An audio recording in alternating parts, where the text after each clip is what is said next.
That might help. Hello, everybody. Welcome to the final episode of this campaign. We're gonna old yeller it, but before we do that, No, Battle's yeller. I put my feelings in Discord. You did. I'm excited. I'm just excited for what's coming up. Me too. Same. Yeah, I'm very Keep moving excited. forward. I The see past will never make you sad. I see what you're doing. Never stop, never stopping. I see what you're doing. Before we get to that, though, before we kill all of these characters, because spoilers, they will all be dead by the end of the session. Kate, what do you want to yell at the universe, especially if you want to talk about what's next week? I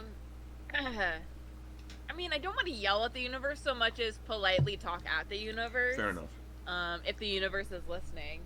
If the universe wants to support me in my financial struggles, you can check out my Redbubble. I have a bunch of cute little art things there that you can get printed on a bunch of different things, as stickers, as magnets, as clocks, as phone cases, as bath mats, as doggy bandanas is a thing that you can also get it printed on. You can go check that out at krtheater.redbubble.com. Do a fun thing. Also, next week, we're trying out a brand new system that I wrote. It's called Waffle Hut is Still Open, inspired by the Waffle House Index, often seen during hurricanes and tornadoes and all the natural disasters in the south of the U.S. that happen, because Waffle House never closes. So we're going to have a fun time with that next week, making silly little characters during perhaps a tornado, or maybe Godzilla will show up. Who knows? We'll find out next week. Godzilla? Oh, yeah. Yeah. Go check it out. Maybe Siren Head will be there. Siren Head? Who is that? I know. Yeah. It'll be a lot of fun. And I get to be a player, and it's a lot of fun.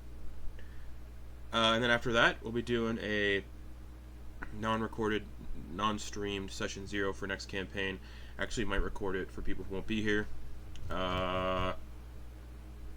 And then after that, we'll be doing a Dread 2-parter, which setting and name has changed. It was once going to be like a bunch of friends going on a skiing vacation, but now it takes place in 1993 on a cruise ship off the coast of New Zealand. Oh. And it's called The Lost Isle. You guys are going to Hobbit Land. I wonder what that's about. 1993. Mysterious Island. Curious. And knowing you. In 93, there was a huge flood in the Midwest of the United States, so it's all coming together, Pepper. I wouldn't know. I was 2 years old. It's all coming together. I wouldn't know. I was an afterthought. I wouldn't know I was in conflict. Listen, you all have luminous, glowing skin. We know how young you are. And speaking of being in open conflict in the 90s. Oh, yeah. Okay, let me...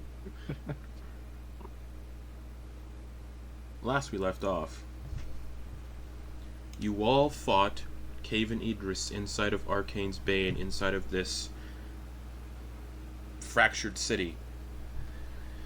The Archlich got his ass handed to him by not only the Funky Casuals, but the Faust and the Furious and the crew of the Voidmaw who came through portals to assist, and absolutely wrecked the poor Archlich, after which he was taken by this pale-faced woman. Pretty hot. Medeis, with a stroke of genius, decided to commune with Arcane's Bane through its brain and learned that, hey, this thing actually is pretty nice, and was warning you all to get out before this entire place inside kind of collapsed. Using his newly acquired Sword of the Plains, or whatever it's called, Ash cut open a portal to Dawnbreak Cove, and everyone rushed through these gathered three parties, ending up on Dawnbreak Cove, in the middle of the winery, or the vineyard. The workers seemed surprised to see 3, 6, 9, 12. A lot of people. 18 or so people come through a portal and appear in the middle of the vineyard. Eventually, the commotion drew the attention of the eldest living Monsoza, Katrin, who, now in her 70s, approached, remarked on her brother's young age, and mentioned that he wasn't the only Monsoza to return from a curse, and revealed that Anna Monsoza had also returned from her curse, where she was doomed to sail the seas, ferrying the souls of the dead, akin to Davy Jones.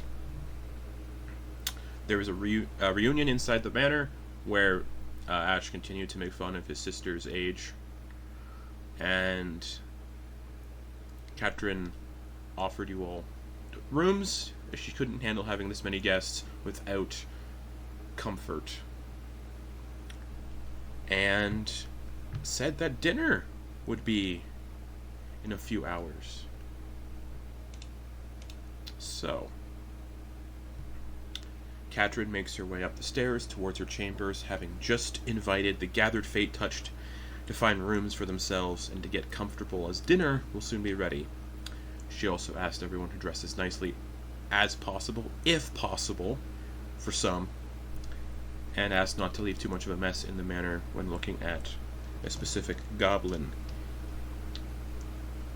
You all have some time before dinner is called, and some of you have 3 characters to juggle tonight. I think everyone has 3 characters to juggle except for Lex, who sent them all away.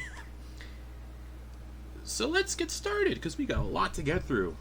So, you're all standing, all 18 or so of you, 19 of you are standing in this foyer. And Katrin has just walked up the stairs.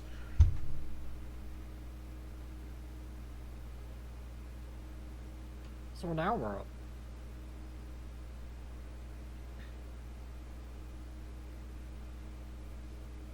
Weird.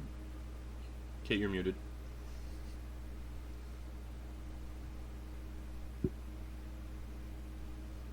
We just get to always- exist.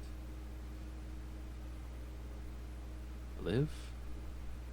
Be whatever we want to be. I've always found Oyster Bowl to be a good way to pass the time. Holy fuck. 3 characters each. 19-player Oyster Bowl?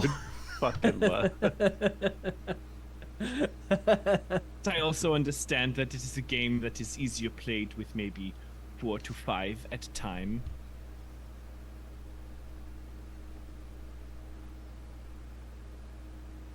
We could also set up more than one game of Oyster Bowl. Have a Yeah. tournament set up going. And report the standings in a quick and fashionable manner. I've always found that to be easier than perhaps play by play.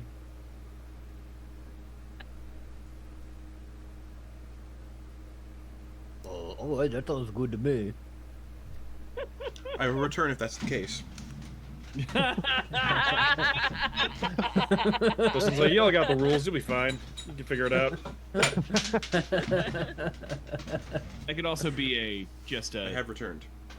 It could also Everyone- be a scenic Yeah, vessel. yeah. Also forgot to mention in the recap that Noose, as a 20th level cleric, Divine Intervention always works, and turned the Voidmaw into a living creature that is now flying around somewhere. Yeah.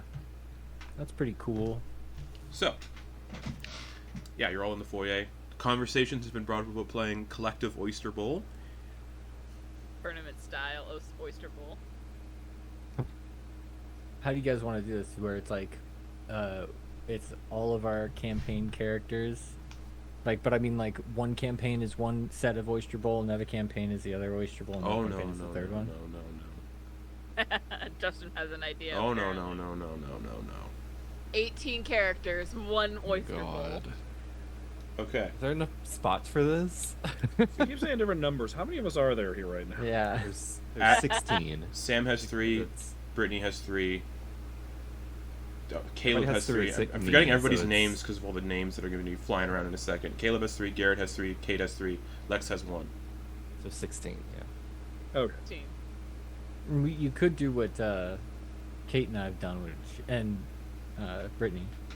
We've just written our characters' names on there too. I got you. System. I'm getting. Yeah, I do too. Look, Garrett, Yeah. why are you leaving me out? Yeah, have Medeis, one Medeis ran name. away, and Bernard, the now human awakened goat, also left. They just didn't feel like they fit, y'all. No, of course okay, not. I'm sorry. Oh, don't Bernard's worry. eating hay Oh, or don't oats. worry. Okay, Don't worry. the best oats. There's a surprise for you. Oh, Okay. God. Let's get murdered. Bye. That's fine. Bye, y'all. Not See like, y'all later. not like anybody cares. Bye, Lex. Okay. So we didn't know how to tell you this, Lex, but we'd like you to no longer This is play your. with us. This is me getting booted. Yeah. Sorry, this campaign was just not fun with you years. So. Yeah. It's been a long time coming. All right. So. Yeah, so actually, your character's gonna get killed in the first section next campaign. Hey, I don't want to It'll hear be about it. another You section. killed your own character, okay? You did. Yeah, you did. So you leave that at the door. Wow! I can't You had it. wait. You had that fucking locked and loaded. I can't wait to sibling And bully you you next can't. campaign. And you can't blame me for that one. No, you're right. All right. I absolutely cannot. That was my own stupidity. Anyway. Okay. Sam, first character that comes to mind, out of your 3. Vonkar. Perfect. Caleb, Coin. Brittany, Axe. Dax, Dogs. Kate. Eclipse. Oh shit. Garrett. Truck.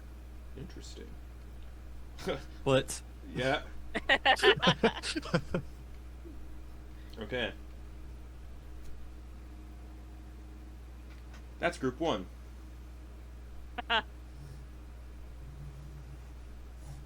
Wait. Too late, Lex. You have 3 times less of a chance of winning Ultimate Oyster Bowl. Yeah, but I have 3 times Lex- less of a chance of y'all Flitz, fucking Flitz bullying is gonna have to me, like let's be run. honest. Flitz is gonna have to like run to each like table that's playing. Yeah, this, Gotta go this one. oh, Gotta it's go like to I'm this playing one. like it's like those people who play chess, but against a bunch of Multiple tables, grandmasters. I'm yeah. just running into it. Blitz is playing Speed Oyster Bowl to make Okay. all of his turns. Flitz. Garrett, next character name that comes to mind. News. Oh shit. Kate. Hopper. Okay.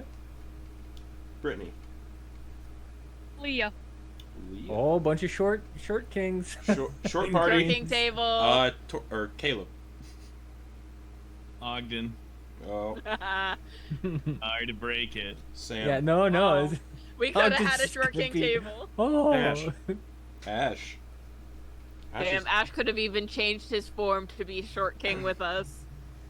all right, Ash is playing Oyster Bowl. That's gonna be fun. He Ash rages played and a total of smashes the one board. game. Kill somebody. Listen, if you I need me win. to, if you would like to have one additional character of mine, Flitz can still do summon Fae, so we could have Fae Flitz if we Okay, need. Faye Flitz is in the last group. And it's literally okay. So because Noose has like downgraded a little bit, Oh shit. this Fae Flitz still has like the goblinoid looking floppy ears. It literally just like looks like a cartoon, like a caricature of Flitz. But like if you were to fuse, if Flitz and Noose were to have a baby, it's like Oh. a little Noblin, Noblin. Yeah. Noblin. Noblin. Noblin. Sure. Noblin that goblin. Okay. And then. Okay, so the final group is Faye Flitz, Kenna, Grin, Doe, Torger, and Ven. Okay. You all remember how to play, I assume. Speed Oyster Bowl. I think. All right, What is it? 3d10. 3d10.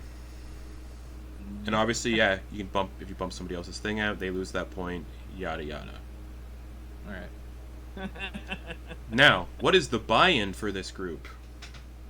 Like, what are you guys each putting forward in terms of Oh gold? God. Okay. Some of you might not remember how many gold those characters Let's have, say but let's say the wager is if your And the character leader. loses, that's who you have to kill off first. Like narratively. Oh, that's good. That's good. I like That's that. a good one. Whoever You have to loses tell in the each pod. story of their death first, or you have Yeah, to. yeah. Well, yeah, the Yeah, story yeah. of the rest of their life. That's Yeah, what I mean. yeah. first When one we you get to have to when we get to like the second half of the session, it's No, the second half they're of this- gonna bully me. the second half of the session is going to be Don't entirely. bully me, I'll come. Stop it. Okay, so stop. Get hit with a stick. Bonk horny Jill. The last half of the session is going to be dedicated to everyone's like own monologues that they've thought up with their character. However, you want them to die. Unfortunately, two of those characters are going to have a little bit of a ending based on things they made promises of. Anyways,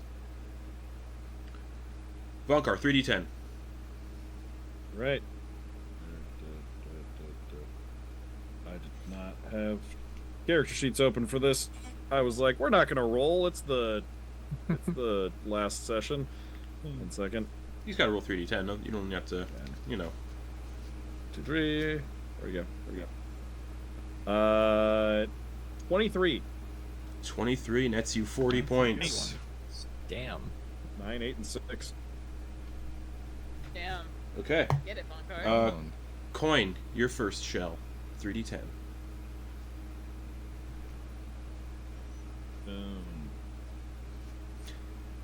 And this is all group 1? Yeah. 18. Okay. 18 will net you 30 points. Oh, this is a good show. You say your name is Ash. It was Vonkar. Vonkar. Oh, I thought. Oh, it was Vonkar. Yeah. Yeah. Oh, Vonkar. Good show. Alright, Coin got an 18 for 30 points. That'll bring us to Dax. This group is mostly just Faust and the Furious members except for Eclipse and Vonkar. Yeah. 19. 19 for Dax. That nets you 30 points. Eclipse. The elderly Tabaxi. The elderly, frail Tabaxi. Oh, don't worry, dears. I'm coming for you. That's an 18. Get wrecked, Vonkar. You actually knock out Coin's shell. Oh, get wrecked, Coin. But hey, that 18 can't be knocked out right now because there's no shields. Cocky for geriatric. What did you call me? Eclipse is only in their 60s. So they're not like super geriatric. Super. You said that That's you were fucking fairly awful. active. I am fairly active. Druck. I don't know why she's suddenly so old. Life. That fight aged her. Yeah, you got Is that a 1? Oh. you got dummied. That Yeah. 9 She for really Druck. did. 9, 3 points. Yay. Hey, Nice. hey, you're It's not. something. Hey, you're not in last right now. Hey. Yeah. Oh, valid. That's Coin. True. Flitz. And then Flitz is after this. You have to run. 19. 19. Damn. You knock out Dax's Crazy. shell. This table is Get fucked. vicious. Okay. I get bullied enough by all y'all. You're used to it. What are you talking about? You're very much like, no one's letting me talk. No one ever lets me talk. And then I'm like, Everyone's silencing me. You're silencing me right now. This is where Flitz. Everyone- This is where Flitz faked using the meteor scroll, and uses it now. Yeah. With He everyone really here. just cast a fireball instead of meteor. All right, Vonkar, your second shell. That makes Alright. the last half of What I this. do, let's go. Alright, come on. Grandpa needs a new pair of shoes. 18. Okay, that shell is lodged into the 18 spot because they're Eclipse. Oh, knocked all the that one shells out. are. Yeah, yeah. Yep. Yeah. So Reset. now, Okay. if the 18 gets knocked out, Vonkar loses that 18. Okay, Not all shells reset. Coin, Yeah. your second Great. shell with no points currently. No points. I don't need them till I got them now. Yeah. 19. Okay, so Oh, a shell okay. lodges into where Flitz knocked one out. Oh boy. Yarp. Wow. Yarp. still have my Dax just points, right? looks at coin, just Yarp. happy it was you that got that spot. That'll bring us to Dax.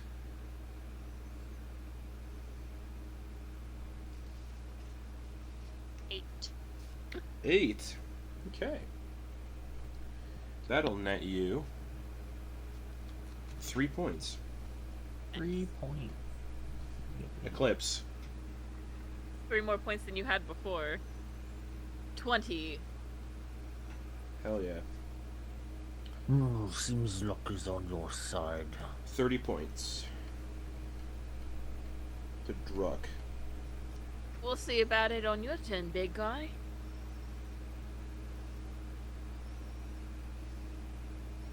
I've never been too good at this.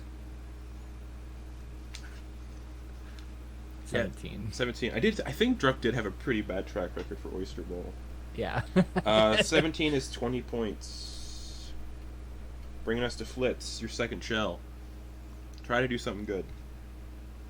Come on, Flitz. 27. Oh! Oh! Oh shit. I might actually win one. That'll net you 50 points. Whoa! Jesus. Alright. Final shells He's a of this group. maniac. Vonkar, your final shell. Alright. Come on, baby. Come on, baby. Come on. Another 18. Alright. So Knock out my own yeah, shell. you knock out your own one, but you don't lose points for knocking out your own one. Yeah. Nice. Okay. That's wild. Oh, do Or you still 18. gain the points? Yeah. Or Yeah. Okay. Oh. Yeah, you don't lose. Yeah. Cool. Coin. Last shell. Almost like 18 at the average of 3d10. Almost. Yeah. I thought about making this originally and doing sleight of hand, but I'm like, no, rogues with like expertise in sleight of hand would expect I win. Yeah. So Yeah. But imagine if they didn't. Oh, wait, no. Reliable doesn't. talent. Never mind. yeah. Yeah. Muted kid. And then my screen was freezing. 19! Again. Oh, Wow. you just got a 19, so Wow. yeah, you knock your own Yeah. shell out and don't lose any Okay, points. Cool. Double 19. Dax, you're currently at 3 points. You want a good third shell here. 30, 30, 30. I want somebody to get between a 1 and a 5, like so bad. But it's like statistically. Oh, Tyrannosaurus, wherever you are. Oh, Well, we already had a 27, so Yeah. 17. We don't have a 17 Oh. yet. I thought wow, Druck a lot had of 17, 18, 19. Nope, no 17s yet. Oh. It's been a lot of 18s Oh, and 19s. I did do a 17. Nope, 9 But that is was the last round. Oh, Yeah. right. I gave you the wrong points. That's right. I gave you. Yeah, that's right. Yeah, my two rolls were 9 and 17. All right. So Dax knocks out your 17. Oh, balls. No! You should have fought against it. Blame Tyrannosaurus for that one, Druck. Druck's still got a turn coming up. Eclipse, Yeah, your that's third and true. final shell. I gotta knock out that 27. Another 19. Yeah, and that Jesus. would lodge 19 into that spot because it keeps getting knocked out. Wow. So that'll be. Yeah. I got my locked in before you got yours. That's awesome. Yeah. All right, Every- Druck, your last shell. Come on, Druck. You gotta get something.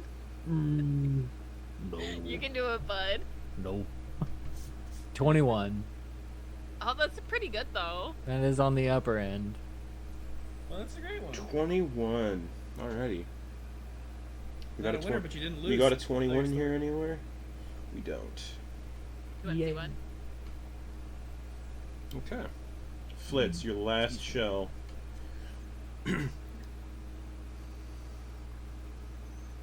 A 9? Sorry, Oh, Druck. no!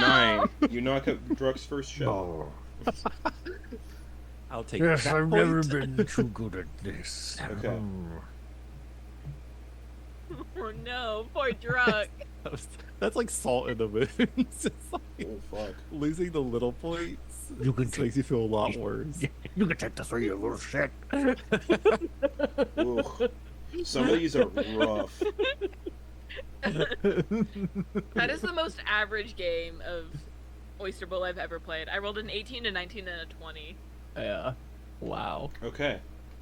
Do you want to go from the bottom up or top down? Top down. Top down. Top down. In first place, Vonkar with an even 100. Whoa. Nice. Nice. Dark horse, nice. Second place, Second place. Eclipse with 90 points. Whoa. Okay. Wow. Triple 30. Followed by Flitz with 83. Jeez. Last round fucked me.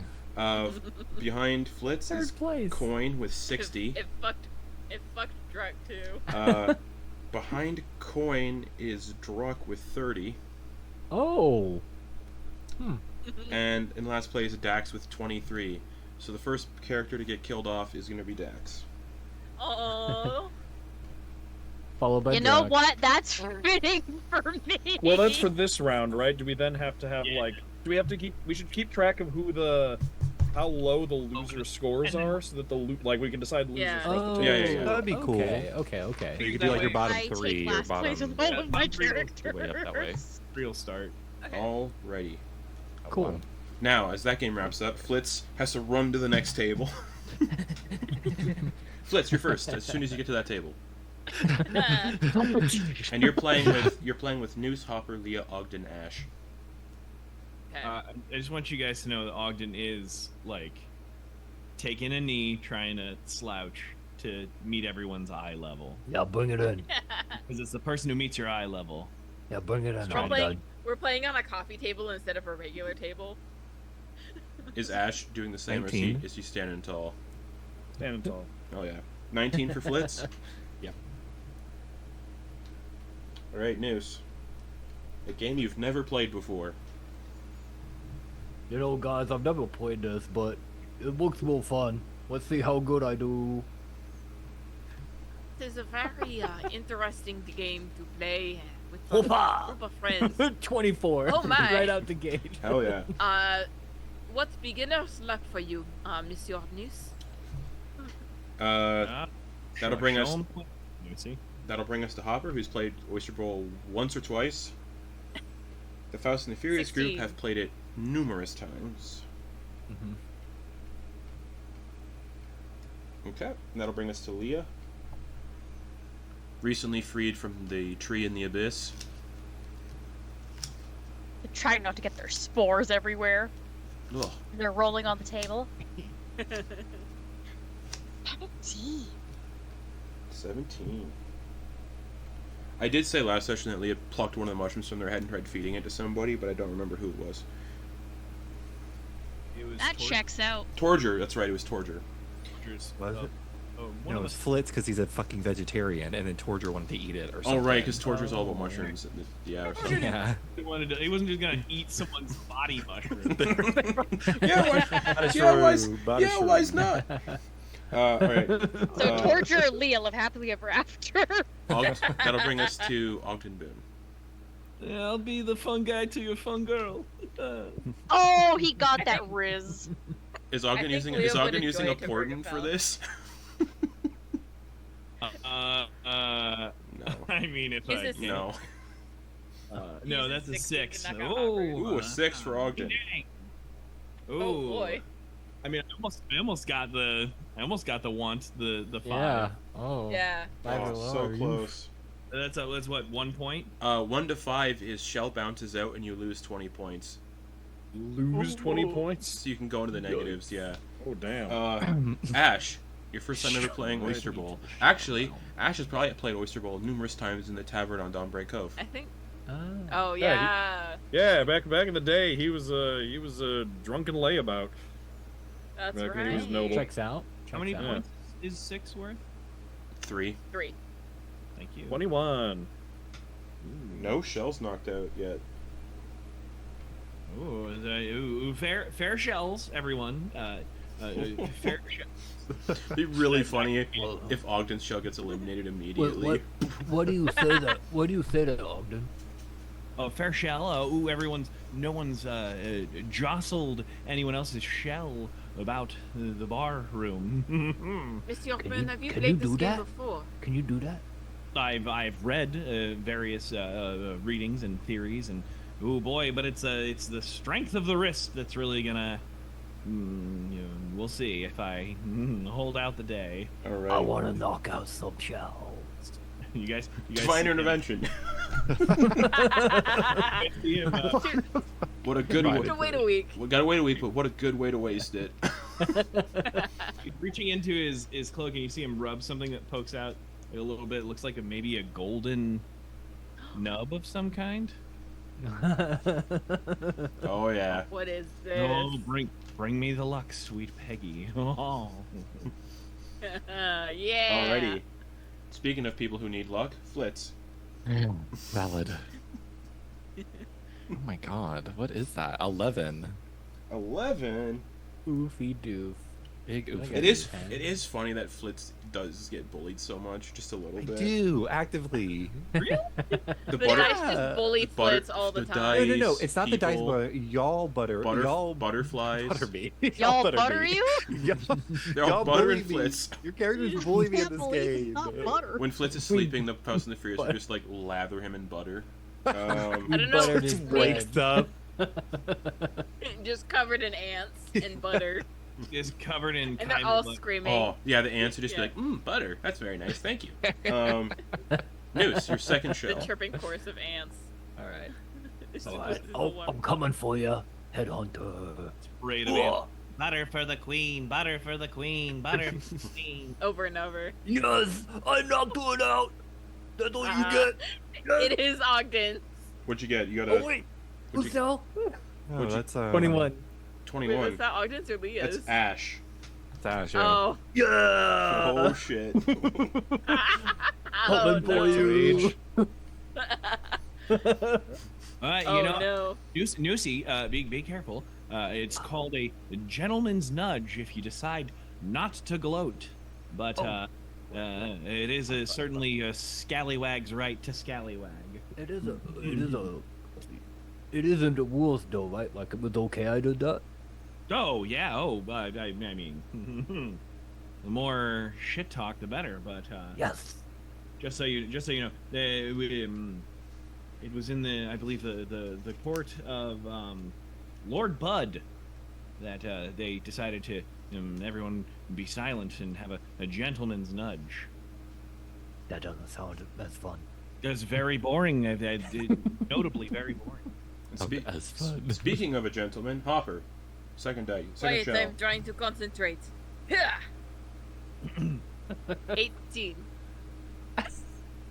No knockouts with that. Alrighty. Hopper is doing well. Everyone's doing well except for Ash. Alright, so Leah, second shell. He's been away. Ash is gonna come. He's been away for too long. He's had too much power. They play it. They and play. now he It, does none. they play a different. 17. I knocked my own shell out. Yeah, that's fine. Great. That means you Nice. you lock in both points. Yeah, you like on those They points, play a yeah. different version of Oyster Bowl in the Hells. They use Mm-hmm. people and their skulls. They use Yeah. soul coins instead of Yeah, oysters. soul coins. Yeah. Ogden. And if you knock someone else's shell out, you double your points. Oh, just collecting And the souls are consumed and destroyed if that Yeah. happens. Yeah. Yeah. Oh, You can also fuel. rolling You can also fuel hot vehicles. tonight. 10 baby. Nice. I just imagine Ash with all these soul coins, just using them to power all of the infernal machines that you can power them with in the 9 Hells. Just. Oh. Sorry, what'd you get? I got Playing excited. Oyster Bowl. I got a sweet 10. 10. Nice. If I'm not, if my next shell is Bupkis, I'm gonna be telling a tale. Oh yeah. Actually, maybe. Ash, your second shell. You're currently at 0 points. Alright. Yup. I am well aware. Thank you, narrator. Okay. 21! You knock out Noose's second. Oh wait. No, that was No, the it's one I right. knocked It's out a safe before. one. It's a safe one. Yeah. It was yeah. the exact same one, so I just take it back. But now that one can be knocked out again. Oh. And the narrator is No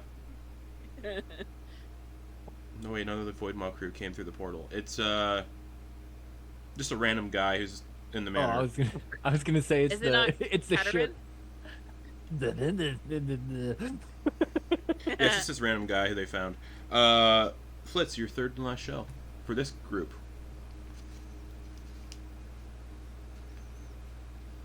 What is this? 16. You dick! 16. Ooh, Hopper's first shell is gone. And I like how my last shell has been to knock somebody's points out every time. And I'll take those. Oh, Flit's nice. We knock out both. Hooked up. Oh.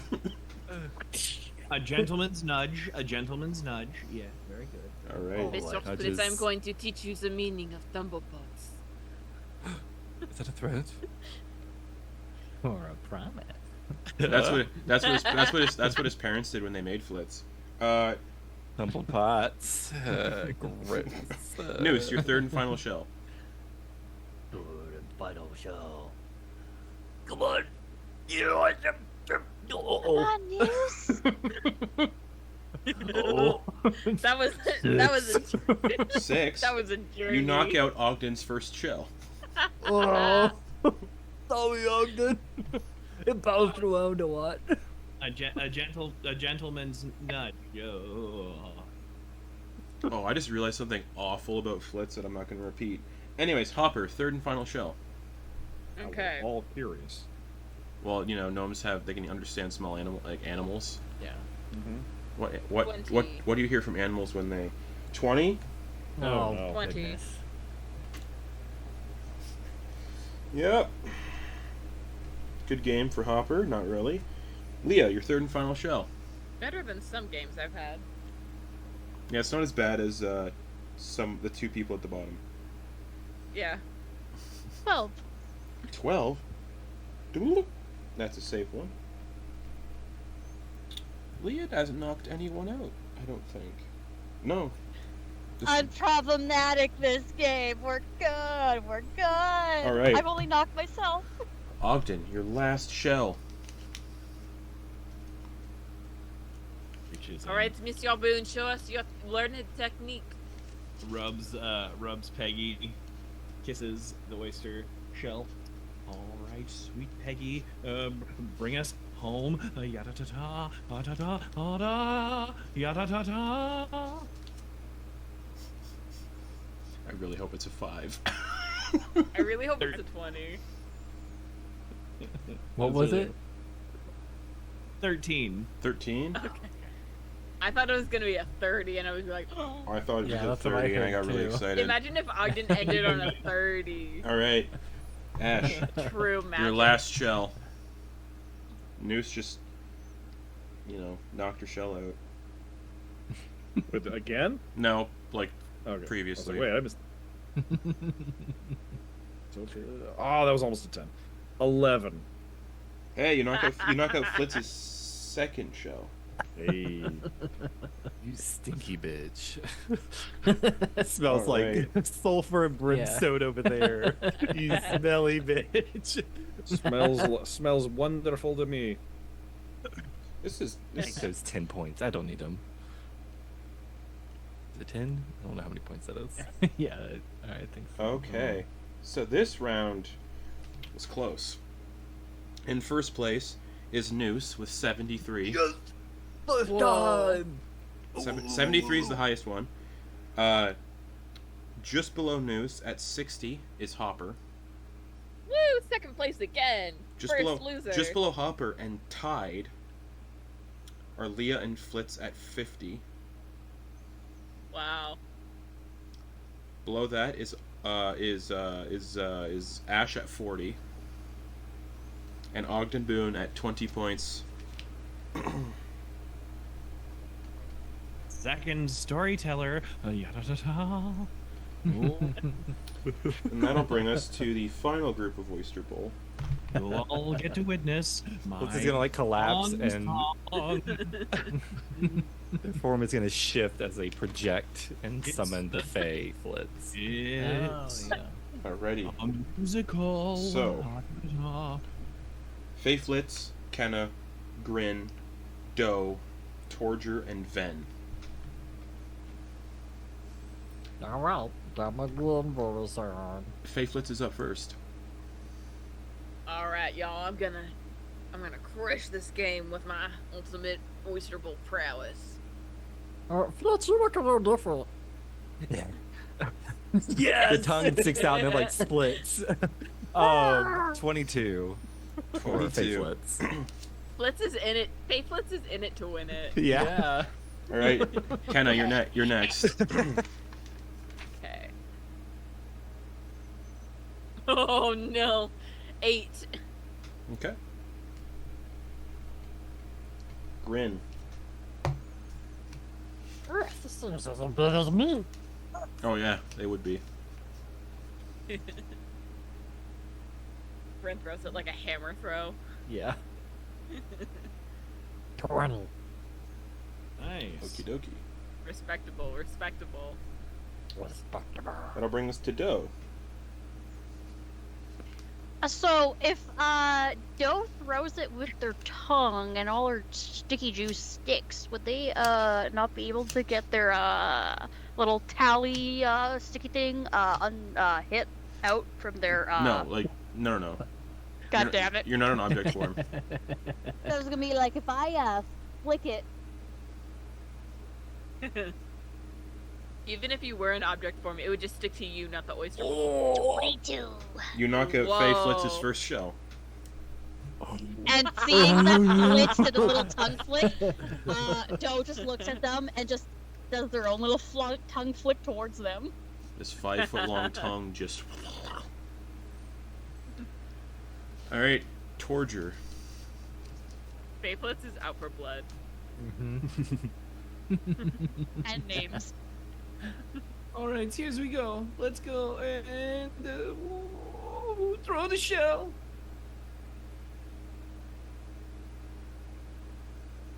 Okay, 10. Okay. And how many points? 10 is 10 points. Okay. 10 is 10. Okay. And that'll bring that us was good. to Ven, who's also played Oyster Bowl before. Oh, Right. the A veteran. while since I've tried out the old oyster bowl. Let's see how well I'm doing after a while of retirement. 30 I recall, 30 Ven immediately. A respectable okay. 12. Ven, I think, won the most Oyster Yeah. Bowl. didn't Yeah. Yep. he? I think he won Oyster Bowl like two, master at of least 2 or the 3 Fast of and our the Furious. Oyster Yeah. Bowls. All right, Yeah. Faye Flitz. Oh, second shell. By the way, you just lost 40 points. So Ooh. Going big. Just kidding. No, I'm not. Oh, yeah, I am. 22. Bitch. all right, so that you get your How does Faithless say that? Like, gets it, like, in Doe's face, but it's, like, way down here. all right. So Doe knocked out your 22, and you got 22 back. Kenna. I really want Fuck to with me, roll a Brittany. 22 now. Don't fuck with me, Brittany. 21. Oh. No, nobody had a 21. Yeah, everybody's been dancing around. Grin's 20. All right, that'll bring us to Grin. You guys are getting too close to mine. Oh, these things are going on a journey. Oh, balls. Oh, Oh, 9. no. 9. Okay. Better than nothing. They were rolling so well, and then they just. Ugh. Alrighty, Doe.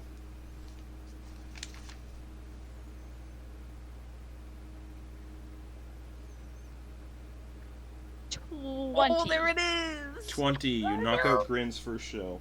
Oh, no. Deserved. Wait, what? I It was was knocking aiming out for my everyone. place back. I was a little low. Grin is aiming, or Doe is going for everyone's shells Yeah, without what the mercy. fuck? Torger. Second shell. Oh, for blood. All right, here's we go.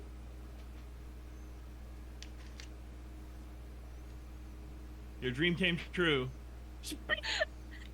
The minimum 3. 3. The shell bounces out. That's never. I don't think that hasn't happened yet. In the I I don't think we've got a 3. I think in we've had every like campaign 5. we've played. Yeah. Torger loses 20 points. I think we had a 5 one. And also, I don't have to mark I that don't- one down because it doesn't go in any spot. So I'll just put a What's big that ol' mean? negative 20. What's that mean? Did I break it? Do I win tie score? I don't know. The only two who would know what that means is Kenna and Then. Ven. Negative 20 points. Well, it certainly affects your score. Changes things. Okay, I'll see what happens. Oh, don't even tell him. You get 20 points in the I other wouldn't- direction. I wouldn't get your hopes up, bud. And I just get Torger a pitiful pat on the back. All right, it's Ven's. Seems like I was going to tell 2 stories at the beginning. Maybe. Ven, you're yeah, mate, yeah. Ven, you're second show. Right, let's see. Let's try this again. Oh, this is such fun. What a fun thing to do with my friends. 14. Okay. Nobody had a 14 yet. All right, last shells. Faithlets.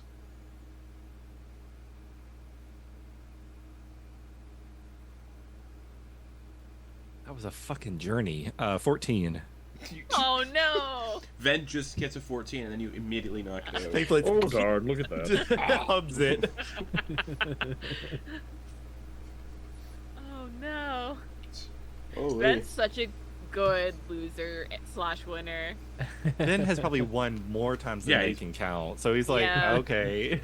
All right, Darn. Kenna, your third show. The amount of money he's won from us, 12. You knock out Ven's We're first paying for his shell. retirement. You Flitz just knocked out his second, and you just knock out Ven's first show. Oh, Oh, darn, no! look at that. Down to nothing. Oh man, no! I'm Torger, sorry. you might still be in this. Perhaps. I think it's like the characters don't know they're playing for their lives. Yeah.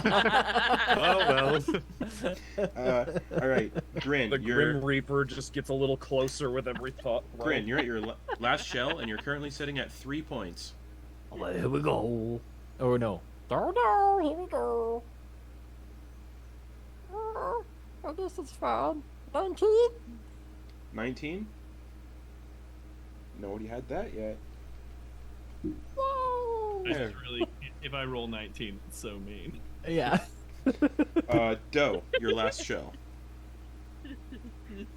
All right. 9. You knock out Grin's second shell. Sorry, Grin. Doe, This is like the lowest scoring game. I everyone think. Doe's done has knocked out somebody's shell. Yeah. No, it is brutal. Joe Alright. is a savage oyster bowl player. Alright, They Torger. played one time in that casino and have become a master Yeah. of sabotage. Torger, it's your last shell, and you wanna get a good one here. Yeah, I'm going to get a great one. Or else everyone gets to put a tattoo on me. Oh, God. Who else gets to pick one collective tattoo? Let's do that.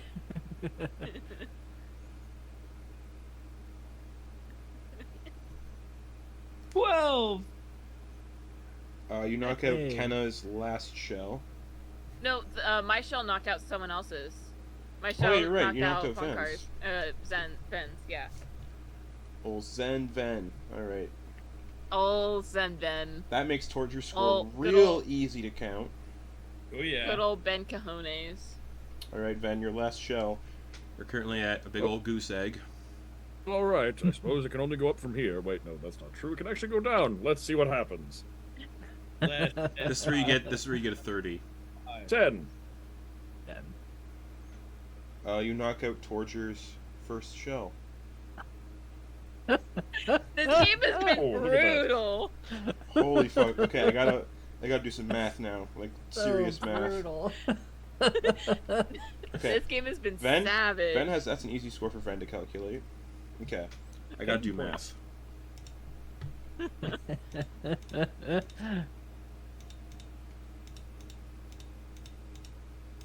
Okay. That is the lowest ever score I've seen in Oyster Bowl. Oh no.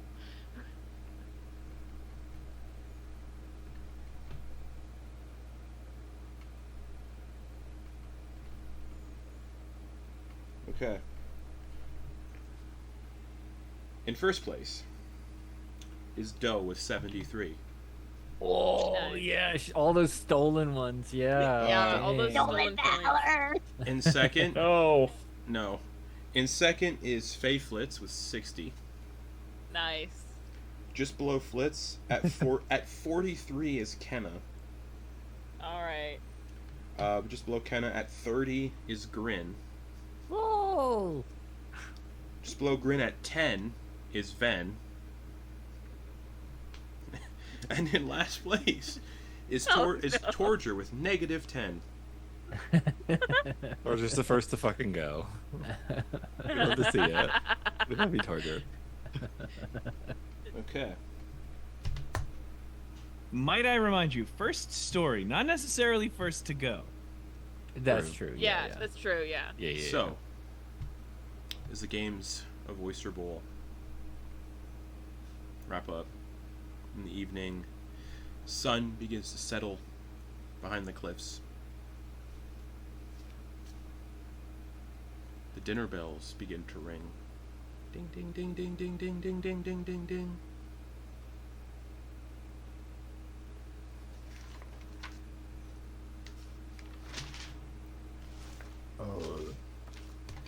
Oh, Is this, he goes, he like points to Ash. Is this something you're hosting?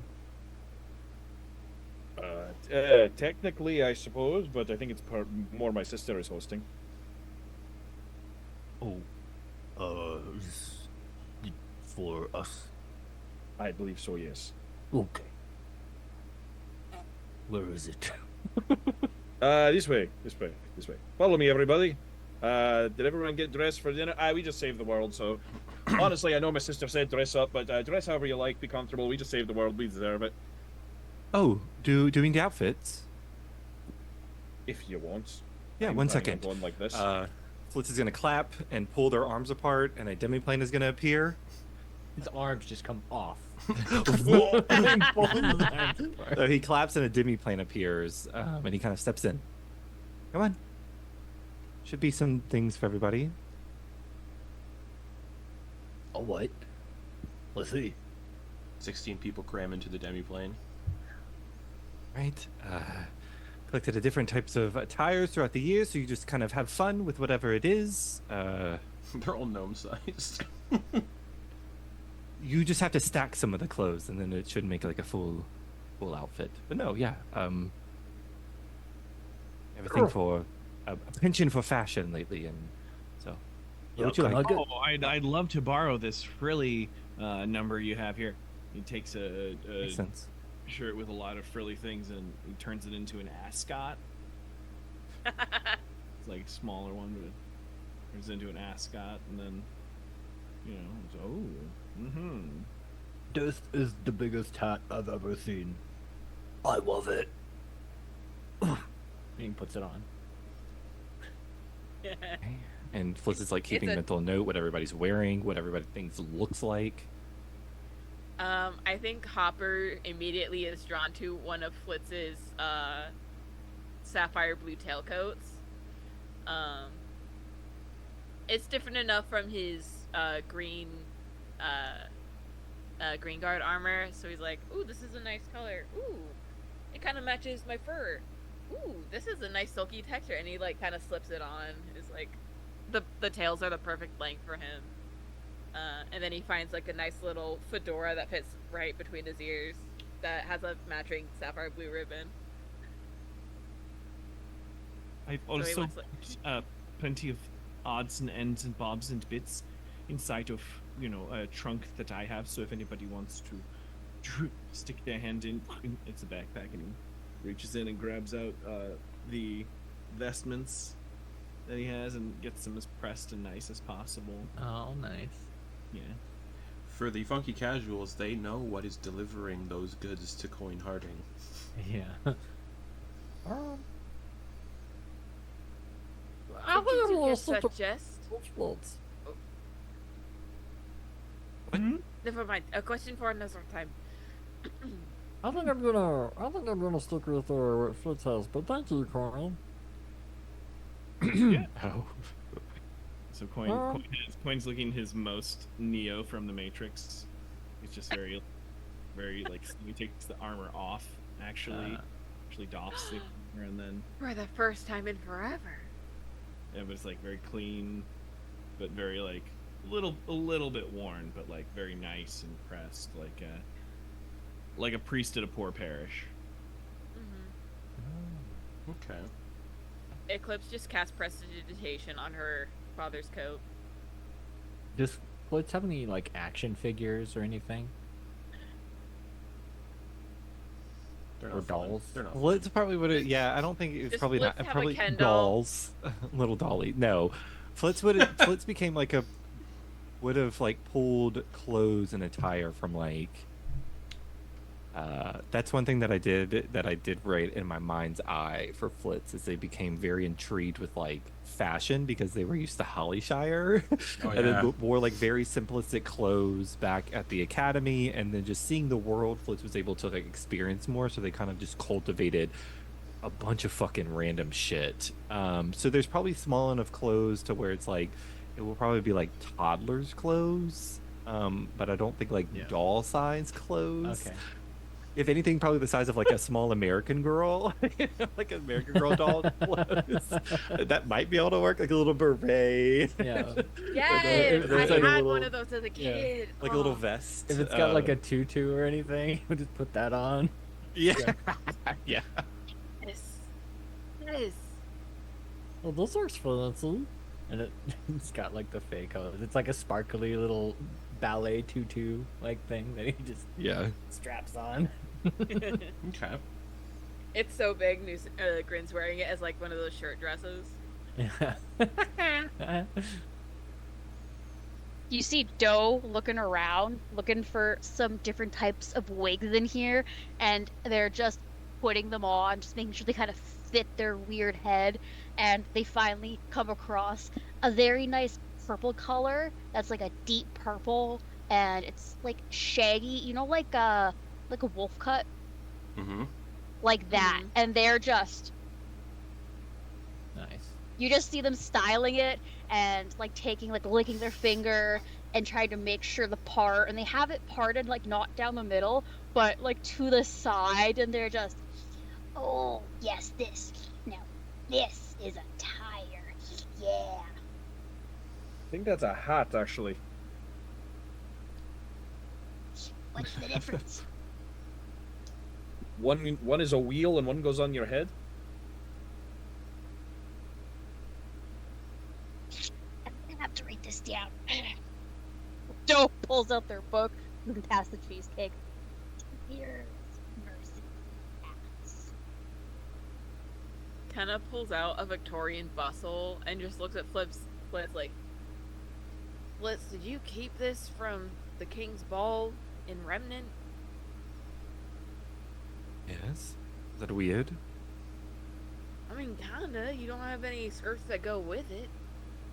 Look, I have this I too, mean- and Flitz is gonna go grab like a loincloth. Look, from Argent. You stole Argent's loincloth? Not Argent specifically, the city that, all that. Right, yeah. It's Ricky. This Ricky's loincloth. Yeah. Before he went all weird and old in the bathtub or whatever it was. Alright. Do you at least still have my hat? I kinda like that hat. And I'm gonna, like, dig through the hat box next Oh, it's to Doe. it's probably there. It's probably there. Find it, put it on, get some, like, ribbon and braid it into my beard.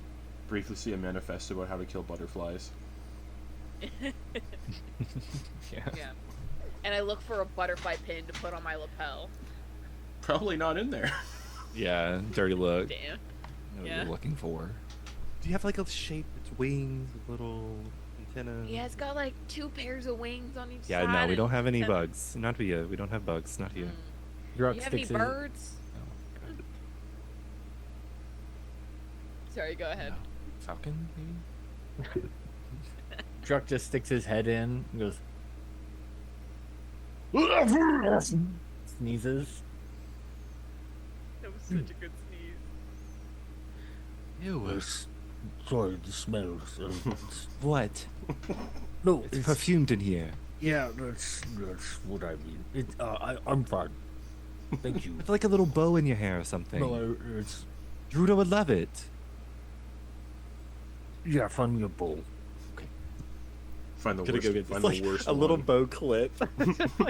It's gonna just be like the gathered up hair just right here, just to keep the hair out of the face, and just pulls it, and then the little bow, so it makes like that little like waterfall effect, like a fountain effect on the hair. Yeah. Perfect. Sure. Do it look fabulous yet? Let's go. I'm hungry. Druck, let Dax is gonna go by Druck, and kind of you know how like you do like a French braid. Dax is gonna French here we go. braid the top part of the hair, go down, and then add the bow towards the back, so it's like very nice for him. Oh, so it's a bit like Beauty and the Beast, the thing that he has, Yeah. Yes. the animated Beauty and the Beast. Nice. Does that feel better, Druck? Looks in a mirror. I can't see the bowl, but it feels better. Yes. Do I look better? Do I look good enough to eat food yet? Druck and Dax is gonna put two hands on your face. You look fabulous as always, my friend. Great. We can eat now. Let's go. Torger is gonna actually see if he can find like a really small tank top, like to show off his muscles. Oh. So it's gonna be like a crop tank top.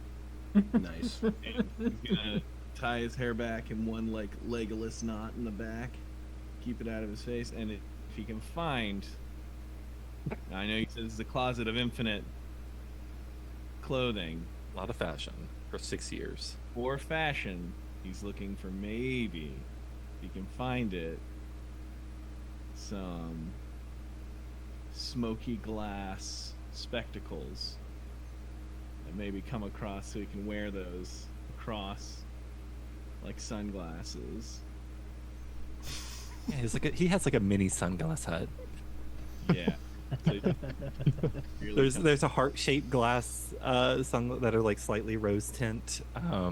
so he's really popping all his tats. If anything, he'll just like break the glass if Grace like a shower. So it's just, there you go, perfect. Still see. He can still see. And then, yeah. All right. I had blind fighting with him anyway, so I can still see anyway. Of course. I think that just leaves Dax, Leah, Vonkar, and Ven, and Ash. You just hear like with like, you know how like you hear fabric rustling, you know that sound? You just hear like jingling, and you know it's not the jingling for Leah's shoes that almost got them killed in that fucking city when they're supposed to be stealthy. But you just turn, you see Leah on each arm. They have like 10 different bracelets of varying different colors and gems and beads and bells, and they're just jingling them. They're just like, oh, yes. And they're jingling a shoe, and they're jingling an arm. Fritz, Yes. do you have any other jingly things? Like Oh, hat or a and then like and then like a Or glass dress? case, in a pristine glass case, there is a perfect replica of a Hollyshire attire. This is gonna grab the cap. Come here, duck down a little bit. Basically, just Buddy the Elf.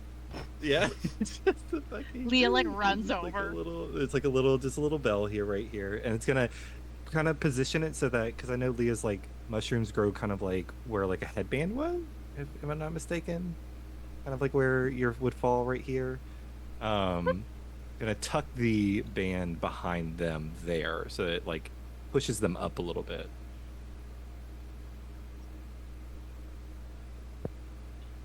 Yeah. So it sits perfectly just behind, like a flanking behind it, and then just lays over the side. And there's like a jingly bell. It's a larger one. Actually, it's pretty large looking comparing to like Flitz, but for Leah, it's probably like, oh wait, Leah's a fucking halfling, right? Yeah, I'm small. Oh, then yeah, then it looks like a nice, probably like a little bit smaller than like a golf ball size. expecting. Oh, this is perfect. Oh. To get you an outfit from Hollyshire if you're ever around. Yes, I'd love that.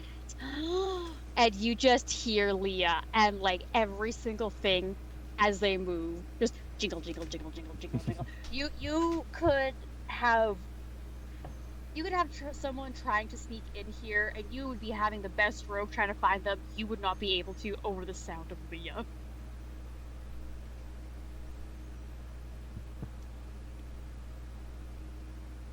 What about Dax?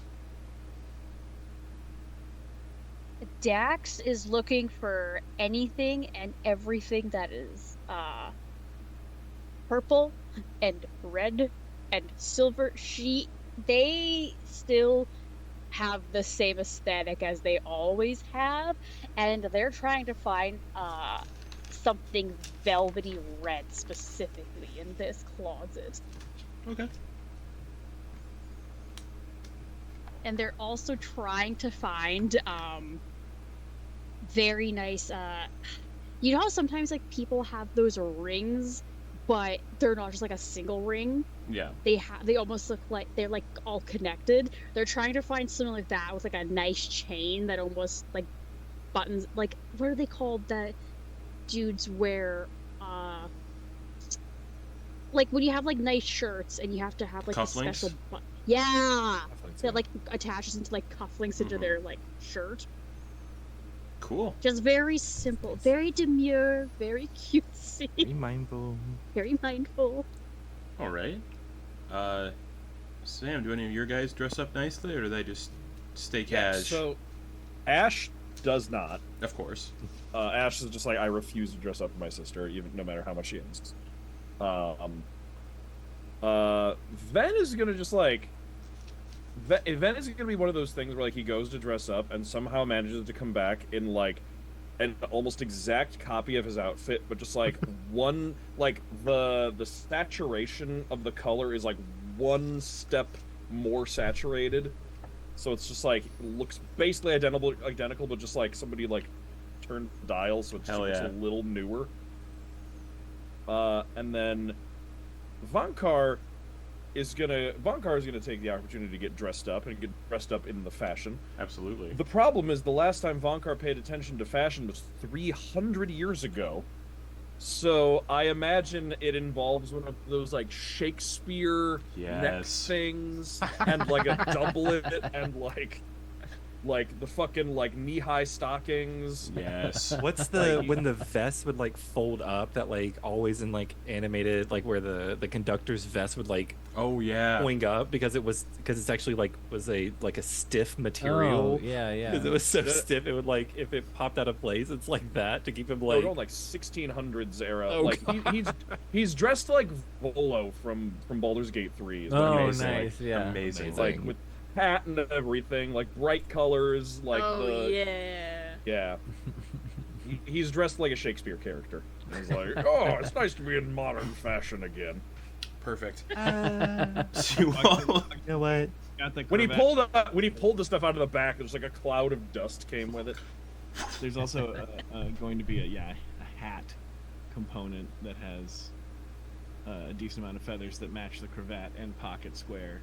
But yeah, the just very drapey, lots of fabrics. Icarus puts on a little like tuxedo.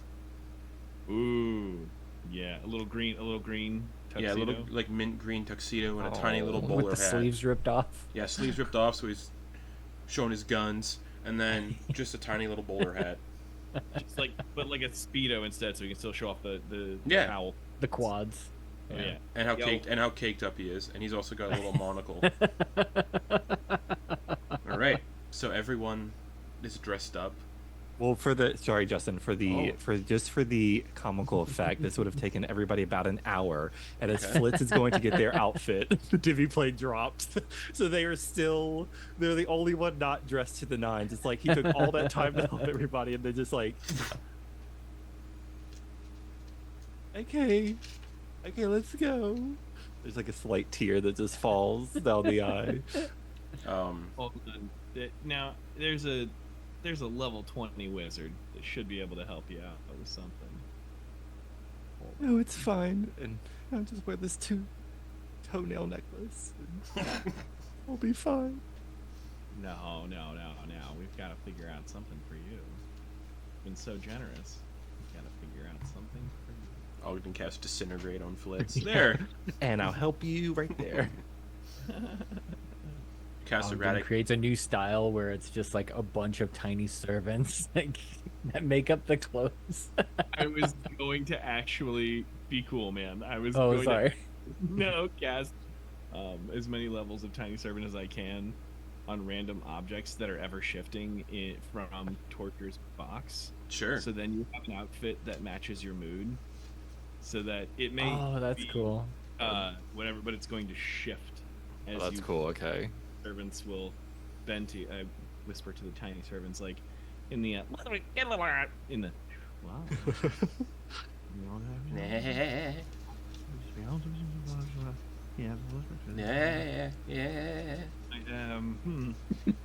Tonight, I invite you to wear your heart on your sleeve, and your sleeve will match your heart. So it's like it's Is that a metaphor? no, quite literally. Whispers in. How do you feel right now? How are you feeling right now? Confused, great. And so like yellow objects come together and start to like make this like weird like become confused, a little anxious. Yeah. And they make that So- noise. Oh, this is worse than hearing small beasts say things. You've got a mood suit. Okay, someone say a joke or something. A moot suit. Shoot. Oh. Yeah. Say something. It's funny. Blitz, I've got a joke for you. I've got one for you. Yeah. Ooh. Alright. Did you hear about the skeleton that found romance in the abyss? He fell head over heels in lava.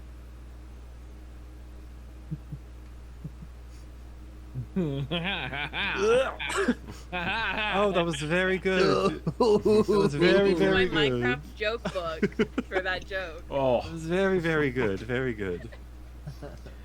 All of you with your outfits, and one of you with a semi-living outfit.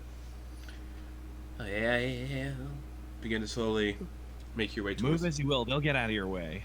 Begin to slowly make your way, led by Ash. As you do move towards the dining hall, all of the orphans who live on the right side of the building also start like rushing to the dining hall. All like 30 of them just pushing past everybody.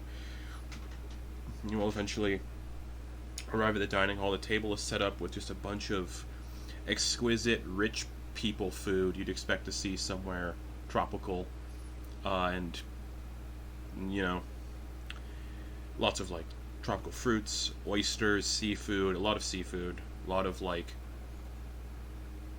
pheasant and that sort of thing. Lots of wine, mostly wine for beverages. The occasional drink for the children, milk and juices and water. And the children are ushered to the table, and they behave as children do, laughing, running around. Some of them begin playing with their food and throwing it at each other, while only a few seem to practice proper manners. Catherine, however, takes her seat and watches the children with an amused smile, entirely unbothered by the chaos. With a few gentle words about the presence of guests, the children all quickly take their seats, and their wide-eyed gazes fixed on all of the weird, unusual guests gathered at their table. One tiefling down. True. One tiefling boy, his light blue skin gleaming, peers up at Ven with large, curious brown eyes. His two front teeth are missing, and he wipes his nose with the back of his hand before pointing to the two small nubs on Ven's forehead. "Where are your horns, mister? Mine haven't grown in yet, but one day they will. Then I'll be a bull and chase everyone around. Oh, that sounds lovely. Oh, you know how you get a haircut? No. You never had a haircut before? Oh, yeah. Oh, similar deal. I like to keep mine short. Oh, okay. I work on a fishing boat, and if I keep them too long, they get tangled up in things. Well, do the fish eat your hair?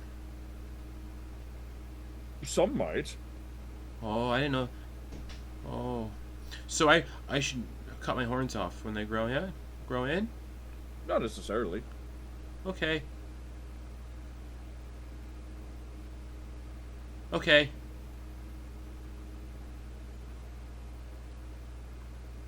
Hi. Hello. I'm Russell. Oh, very nice to meet you, Russell. What's- I'm Ben Kihalis. Ben. Oh, Ben. Cialis? That's a name I've not heard for a long time. Ben Cialis. Close enough. It's Ben's evil twin brother. Oh, yes. Ben Cialis. Talk to your local apothecary today.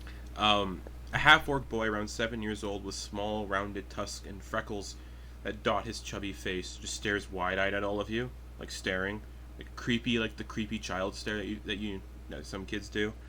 Mm-hmm. His gaze lingers on Grin, just unblinking, clearly fascinated by Grin's appearance. This boy, however, is clocked by both Torger and Doe, and seems oddly familiar. I need the pair of you to make either investigation, perception, or history checks to try and discern what the familiarity may be, or if you can guess who it is. Was it the child in the carriage with the lollipop? Doe, you recognize the half-orc boy on the wagon train with the lollipop. Oh, fuck yeah! And he's just sitting there staring. He also turned into the satyr who could only speak in rhymes.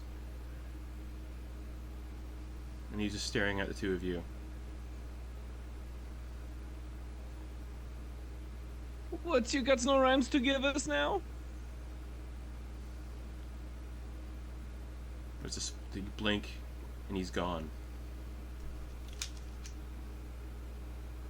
Meanwhile, as children often do, they pepper each of you with an endless barrage of questions. Some curious, others wildly inappropriate. But all asked with the innocent bluntness of youth.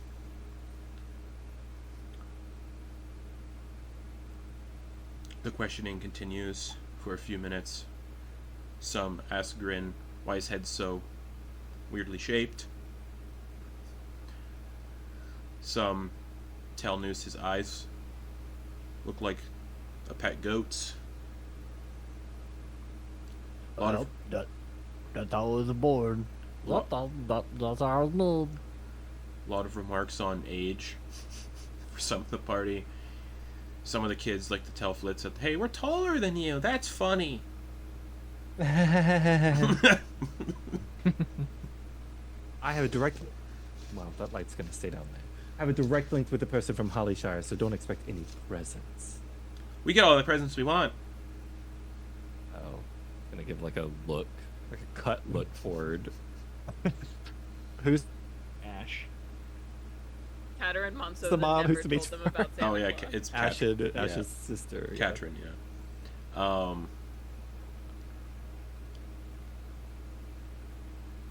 However, after a few minutes of this just relentless questioning, Katrin taps the side of her glass with a knife. The room falls silent. All eyes on her as the children look up with the biggest collection of smiles you've all ever seen. I'd like to thank everyone for joining us today. We gather to celebrate the return of my siblings, gesturing towards Ash and Anna, who are both at the table. And of course, always want to thank these children for being the best children anyone could ever hope for. They make this place feel like a home for the first time. The children erupt into laughter and applause, most of them turning it into a competition to see who can clap the loudest and the fastest.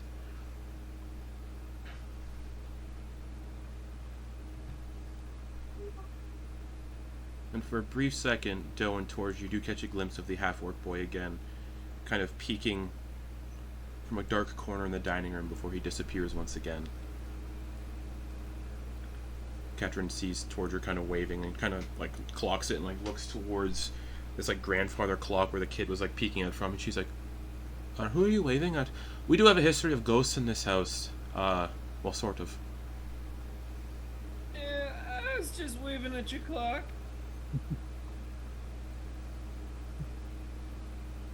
We deals with time pretty differently where I comes from. Time is fleeting. Yeah, we we also don't tell times with things that got to face. One of the kids is like, oh, what do you tell time with? Toots. Oh, hold on. I'm gonna roll for this one. I'm gonna what time is this? And the kid goes to fart.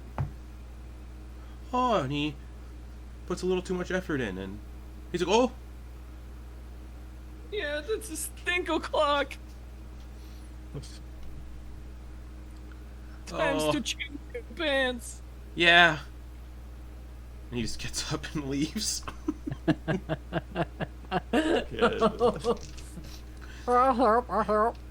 No, but really what we do is we put a little bit of gunpowder and candles that we light at certain times so we know when there's a snap what times it is. Oh, that's really cool. It's the kid's like walking away.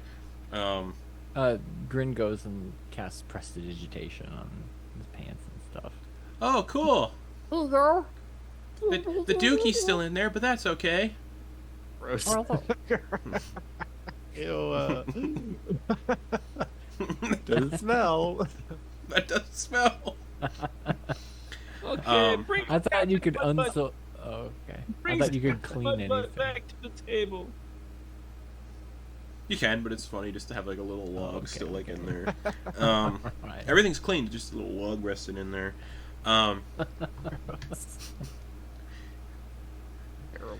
As the sun begins to set, you can see like the because the windows of the dining room overlook the cliff, so you can see like the sun setting over the ocean.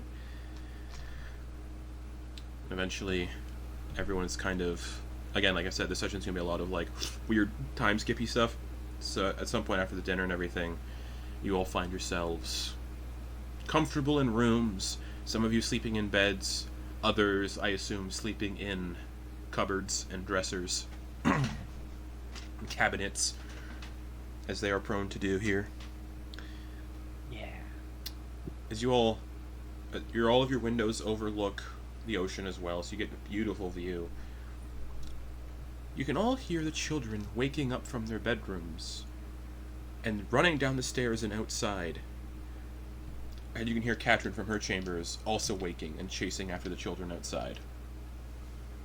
This is like the middle, like this is like 10 o'clock at night, and the children are like every single child in the house has woken up and is sprinting outside to some commotion in the direction, Ash, of the ash tree. Oh, god damn it, what's that thing up to now? What happened? Where are we? What's going on? You all kind of group up in like the foyer of the like where all the bedrooms kind of come to. Yeah, we's going to have a midnight wrestle party. Okay, I'm ready to go.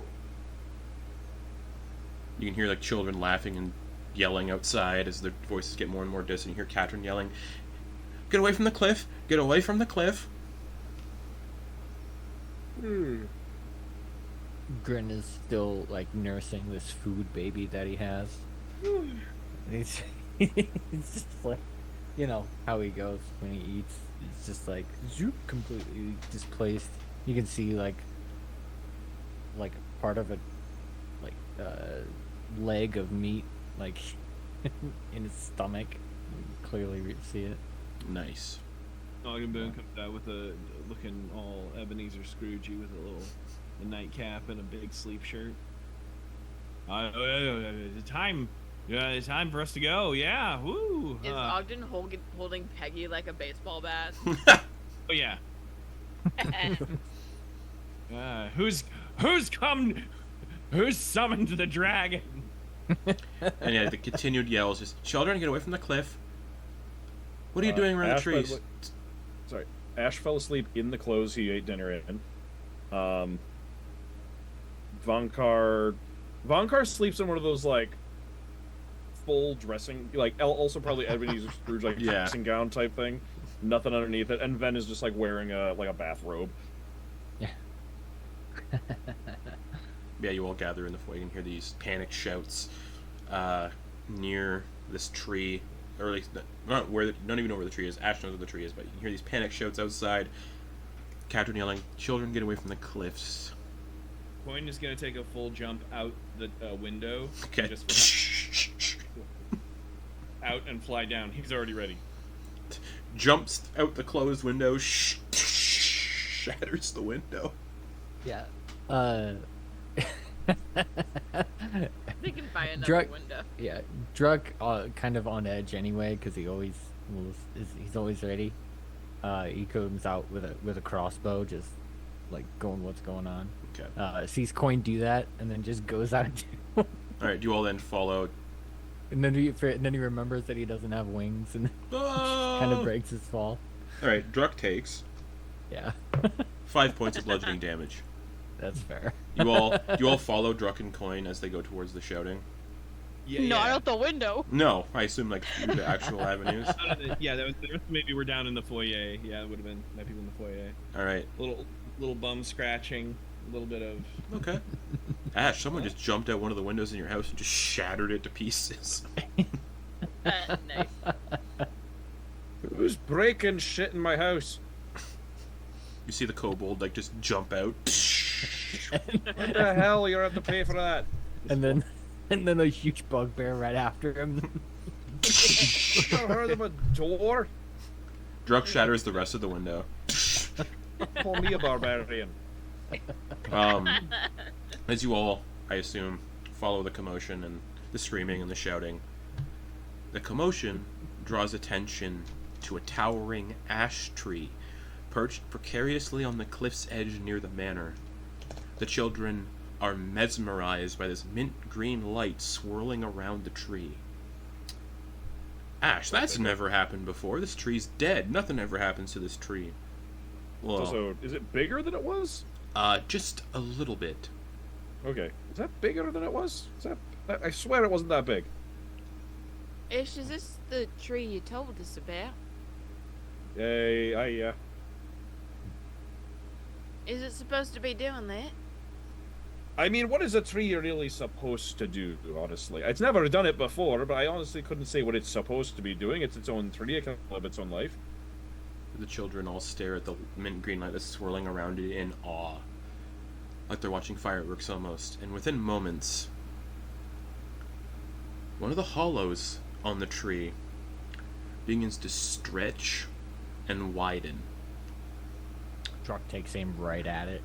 And the familiar figure of Auntie Gothel emerges from a hollow in the trunk, pulling herself out of the tree, reminiscent of how the ghost in the ring climbs out of the television. Lovely. She starts pulling herself out. She frees herself from the tree, rising to her full 9 feet tall. Children run. The setting, everything is just, Chaos. cool. Such a beautiful evening. As soon as Gothel steps out of the tree, Catherine springs into action. She positions herself defensively in front of the children, draws a flintlock pistol from inside her coat, and aims it directly at Gothel's head. Whoa. None of that here now. Alright, she's an acquaintance. I have no It's all good. designs on the children. I would never harm a child. No. I'm actually here for them. And she gestures towards the 16 gathered adventurers. My lovely fate touched. I'm here to reward you for a job well done. and to honor some past agreements.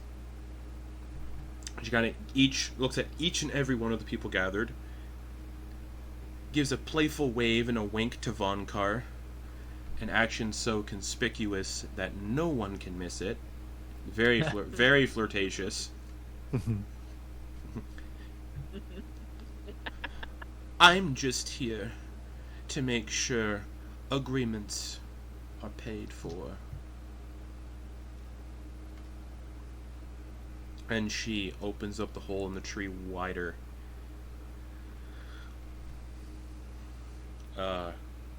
Just sticks her hand in and just pulls the thing open just much wider. Through the hollow, you glimpse an otherworldly, vibrant jungle filled with lush colors. At the heart of this strange realm stands a massive home. To the funky casuals, it was once a humble dwelling built inside of a stump. Now the stump has grown into a flourishing grand tree, towering and alive. I want to thank you all for your tireless efforts and quests over these past years, for bringing us to this precise moment. She sees Grin and, scratches his little belly, pokes it where all the food is. Oh, hell. The true thread is nearly woven. Only one knot remains to untangle. She plucks a few newly sprouted leaves from the tree. The first and only leaves anyone in Dawnbreak Cove will ever see graze its branches. As she plucks each leaf, she kisses them tenderly before tossing them into the wind. They drift over the cliffside, glowing with a vibrant mint green light that mirrors the glowing green moon hanging in the sky. The leaves grow as they float higher, their shapes morphing into distinct, magnificent, colossal forms. One leaf shifts into the shape of a large, winged reptile. Again, all these shapes are coalesced in mint green light, so you can't make out details, but a large, winged reptile very reminiscent of a dragon. Another twists into a colossal, centipede-like creature with a human torso. Others transform into a towering humanoid raven, a giant worm, a massive squid-like beast with multiple heads. And the last takes on a form reminiscent of Arcane's Bane. Each leaf, now a creature of its own, ascends higher into the sky, before each vanishing in flashes of distant green light as they scatter across the horizon. Now that my babies are back and that's all settled, and she claps her hands and then beckons Kenna and Vonkar. It's truly time now. You promised me company.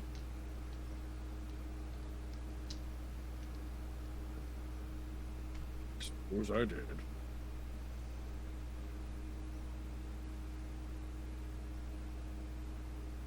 One last battle, guys. We're gonna roll for initiative on this one. We're gonna fight Andy Gothel. You can certainly try. Hey, 16v1, I like those odds. Hey, anything to stop me riding my character to death. Let's end it in combat. No, I'm joking. TPK against Andy Gothel. Yeah. The matron of fate. Yeah. A deal's a deal. You did this. Don't worry. It's peaceful at my home. And there's plenty of room to run around. Wait, so Vonkar, you don't want to come. You don't want to come back to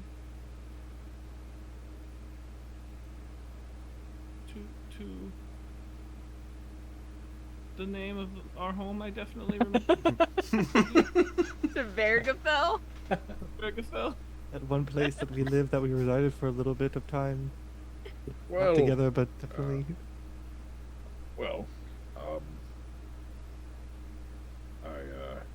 I left there a long time ago, and And we just got you back. well, I didn't leave on accident. There's a big wide world up here, Torger, and I think I like spending time in it. And I did make an agreement here, so I intend to honor that. Okay. And if I remember, if my old memory serves, I think that what I traded in place of what I received in place of this agreement, and he'll look at all of his funky casual friends. If I'm remembering which deal it is exactly that has him here, he'll say, "I believe that what I get out of this agreement is worth providing Antigothel some company." Okay. Grabs the notebook out, starts writing in it. Writes in it, "You got to honor deals, no matter how much they suck."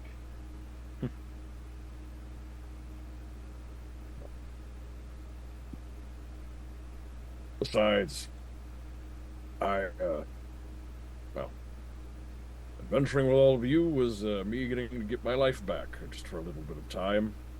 Getting to go out and live the glory days once again, so I don't have any regrets. It was wonderful getting to know all of you these past few months, and I will cherish the memories of the time we spent together. Thanks, Vonkar. Thank you. An old man like me was never going to stick around for too long. Anyway, We're this going means I to can have a mushroom cupcake challenge once a year in yours honor. I appreciate that. We're going to do it, and I'm going to think of you every time I throw up when I eat too many cupcakes. I look forward to hearing about whatever celebrations are done in your honor, Torger. Oh. I believe you will appreciate. I believe you will deserve them. Thank you. And what's an honor for you to screw up my name and tell the guy's name? He seems so cool, so freaking casual. It's funny, we've never really spoken much, so I'm surprised I even remember his name. He looks like a coin, right? He does. He's very shiny. Vonkar, there is not enough money or favors in the world that I can give you to repay what you have done for me. Merci beaucoup, mon ami.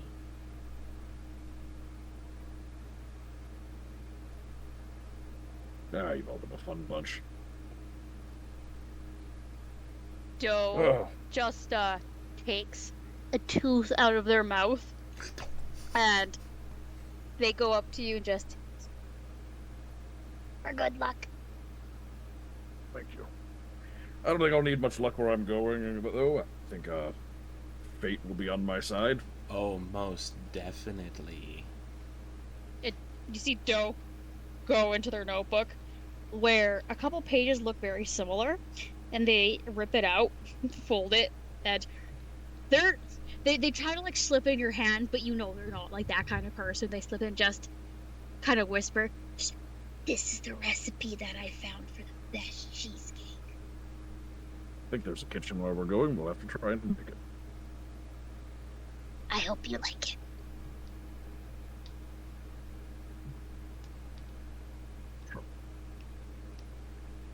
Gothel then turns to Kenna.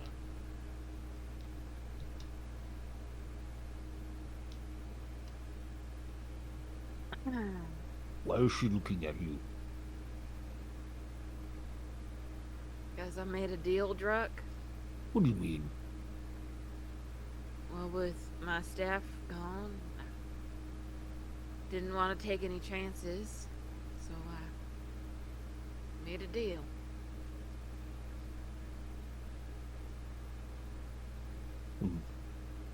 Yeah, that checks out. That tracks. Alright. Well, You have to go then? Yeah, I gotta go. Maybe she'll let me visit y'all on anniversaries and such. Well, I would. do not have a brother, but I thought you'd maybe considered me sort of your token brother of sorts. Which Oh, absolutely. Come here, you little nugget, and I'm gonna like pinlock and Nuki. But- Oh, Nuki on just scalp. Well, scales. Yeah. I'll Okay. always be within ascending spell's reach, alright? I do not know this book magic. Tell you what, why don't you find an enchanter and buy a pair of sending stones? Where could I find an enchanter here? I Hey! know how to craft sending stones. I have a pair ready to go. Oh, I don't mind doing favors for people. Yeah, I'm sure that a flamboyant wizard over there could figure something out for y'all. Ah. Kenna, we've been through a lot, and We did a lot of drugs together, Drug. that's And he gets close to where like you're rubbing shoulders, and then just tickles that part of your palm so you know how to grab what he hands you. Sleight of hand, so facing away from everyone else, and he gives you the rest of his stash. Oh, Drug, no, you shouldn't have. I have a sister to look after. Alright, great, because I'm gonna need all of this for the first few weeks while I get adjusted. That's kind of what I Oh. figured. Good luck. Don't worry, we have plenty of fun to have. I'm looking forward to it. As am I. This is your last chance, anyone, to say your goodbyes. Kenna, I have Druck, so don't worry, I won't go touching any cursed objects in the near future, nor accidentally making any weird mind things happen. Yes, I've kept the shackles and rope. He's been getting very good with them, haven't you, Druck? Yes, very much. And Dax is And going bring to. me. And if a bugbear could blush. Can a drug? Whoa. Can a drug? Drugs. Can it back? drugs No. Dax? Oh, this is how Dax goes out on a rage. Kenna hugs them back. I'll miss you too. Please don't kill anybody again. It was really rough. That one time. I had will do nightmares my for best. days. I will do my best. It won't be on accident. If it is on purpose, keep it to bounties and bandits only. It will be legal. Exactly. I will have Druck.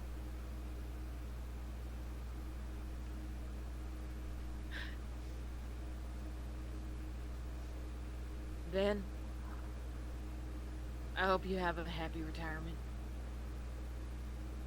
You deserve it. I'll do my best, and I hope wherever you go is pleasant at least. Thanks. Hey, if y'all don't mind, could you find that kid Arjun, or if he's an elder now, let him know what happened. I think I could stop by and fill him in on my way back home. Thanks. I'd hate for him to wonder why one of his favorite member of the Fast and the Furious suddenly went missing.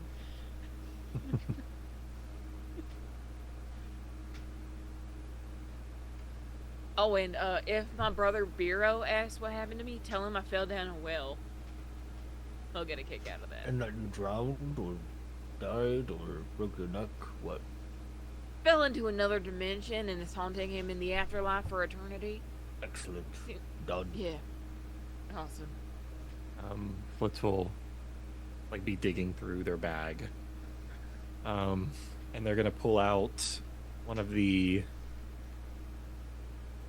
opal oyster bowl shells and like a bundle of like scrolled up rolled up pieces of paper, parchment.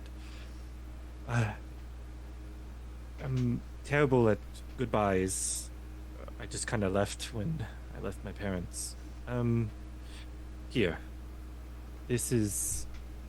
I don't know if they have Oyster Bowl, wherever you're going. Here you go.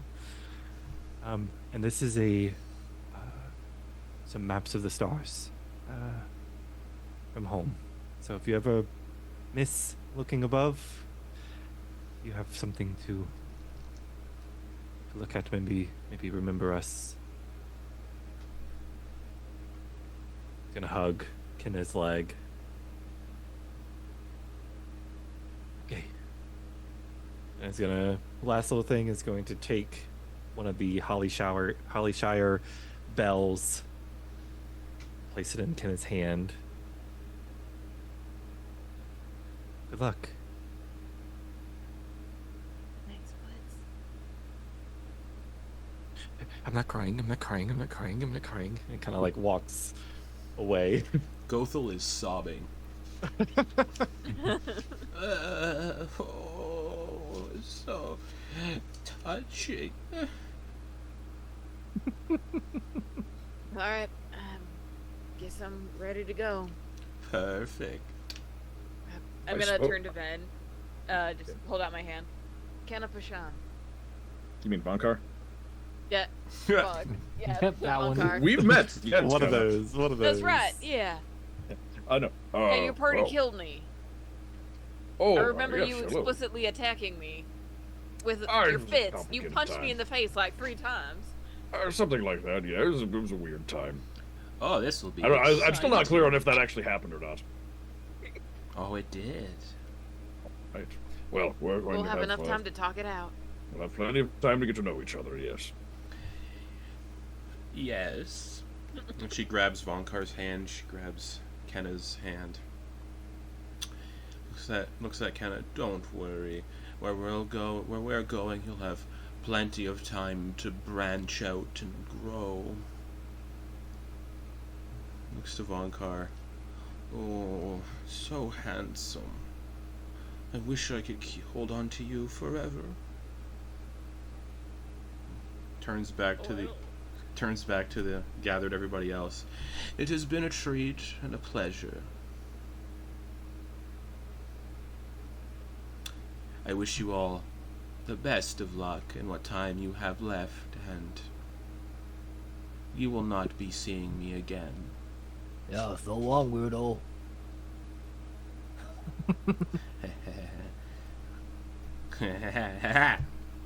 You as well, weird one. And she steps into the hollow with Vonkar and Kenna. One arm reaches back and closes the hollow. And that is the last time the Faust No Furious will ever see Kenna. And that is the last time the Funky Casuals will ever see Vonkar. But there's still more to tell with those two. Well, we're going to go to break. And when we come back in about 10 minutes, it'll be an epilogue where we go through each character and how they spend the rest of their lives and how they each perish. Could you post the order in Discord? Yeah. And then the session will end with another epilogue. So we'll see you back in 10 minutes.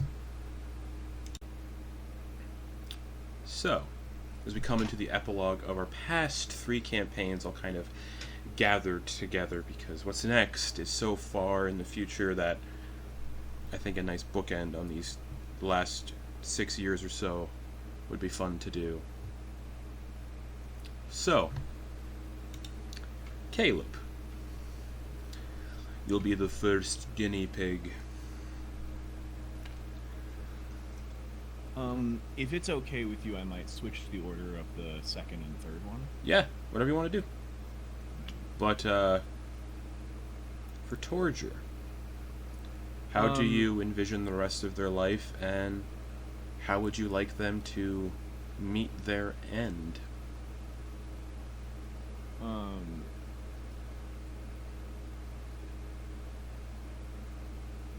So Torger would go back to Duergar, and actually give them the book, but say that instead of just one person going, we should expand and try and find another city to do a, forgetting the name of it, what do you call it when you do like an exchange program? Okay. So there's someone from above ground who wants to explore below ground, and then someone who wants to explore below ground. And instead of just having one book, since he got the undamageable book, now they add to the book. Hell yeah. So everybody's adding to it, and it keeps going. He also would get to lead the charge for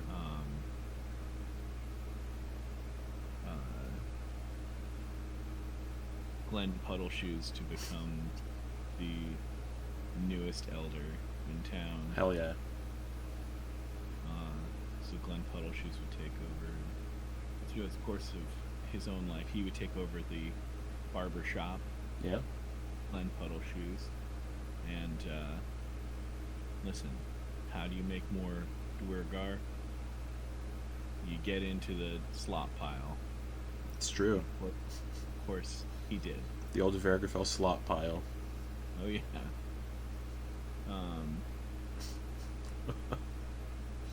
He got his own, there was his own apprentice that he told him the only secret he never told the group. I think I've told you, Justin, but he tells his young apprentice when she's scared that it's okay to be scared, because to win the right to go be the book bearer instead of doing the run, Torger was sneaky enough to hide and be the only one to live for the run of that time. So everything that he won was based off of a lie and him hiding. Yeah. And being sneaky. And he would tell her that after cleaning up the shop, and just living out that life, eventually becoming an elder. Oh yeah. Helping everyone expand, make their own tree trunks, teaching everyone martial arts, and eventually, falling asleep one night and not waking up. But he did request to be put into the ice, cracking his knuckles, but with his eyes as wide as possible. Perfect. Cracking his knuckles. Alright, I'm just gonna also I'm also making notes of all these things, because even though the characters will be gone, there may be ripples of certain things there. And there is a annual cupcake eating contest in honor of Vonkar. Hell yeah. The day after probably 320 something annual Vonkar cupcake eating contest. That would have been the day that Torger laid to rest. Okay. I love that idea that that ritual of sending people out to was because Vonkar it started because Vonkar was just like, I've had it with this place, I'm leaving. Alrighty. You said you wanted to switch Ogden and Coin around? Yeah, I'll do Coin now. Okay. Same question. What does he do for the rest of his life, and how do you picture his death?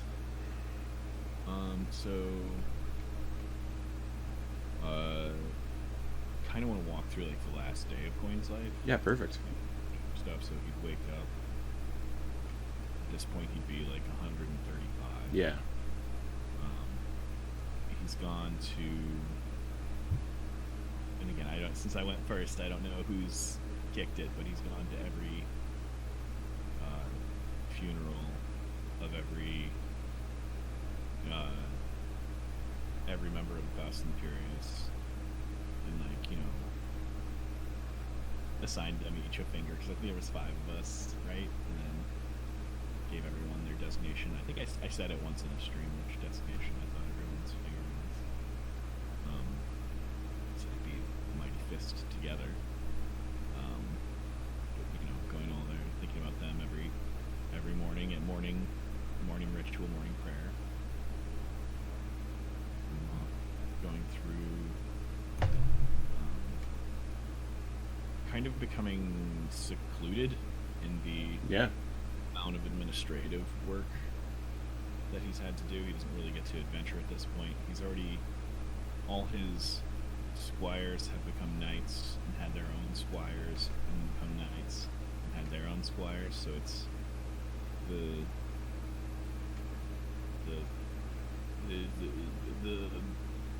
Bahamut and the Twin Dragon have all been properly evangelized. Hell yeah. But it's still the original temple where he had Yodlin is where he's stationed himself. But it's still a pretty in pretty big disrepair. Like enough to do stuff. You know, the door still clatters open sometimes.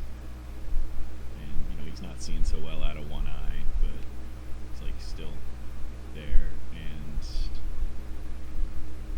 still kind of getting some guff from like young startups and stuff. But on his final day, out on the upper, like there's an upper chamber, I don't know, he's waiting, you know, thinking about Yodlin, and then he gets murked by someone. There's a cold steel goes into his back. Oh shit. Between the ribs. And the last bit of strength he has, wings that push the person back. And there's still that, and every breath starts to catch. He's dying, but on the wind and the horizon, he sees the shimmer platinum wings coming to bring him home to fly with Bahamut without anger or pain. And he accepts that, you know, with like a smile on his face as he's slowly just bleeding out. Okay. And finally... Oh, sorry. No, I just said live by the sword, die by the sword. Wow, just like Yodlin. Yeah. Okay. And then, last but certainly not least, the man of leisure, seeker of treasure, Ogden Boone. Oh. His last day started with mint tea in the morning. Elegant silky robes, signing books as he walked to walked through the market. You know, made his favorite meal. Got to have a final conversation with his dad, because he was there, and he sent for him and said, "Hey, guess what?" Because unlike any other character, Ogden Boone knew the exact day he was going to die, because he's a divination wizard. Oh, yeah. He planned everything. He still did he still did strength and everything like he do every morning. He didn't just go buck wild, but he had his favorite, made his own favorite meal. Had some of the stuff prepared from the day before so that he could just enjoy every piece of it. Got to give some scrolling duties to his who had become one of his most faithful book squires, Icarus's cousin. I'm trying to remember. Daedalus. Daedalus had become a veritable second in command, and Russ, who had lost a lot of his feathers, was still there. Just they get to they go into bed and he pulls the sheets up and just lays comfortably, just singing to himself as he goes to sleep. Just do do do do do do do. Oh yeah, brother. And he gets just like he also gets a smile. Yeah.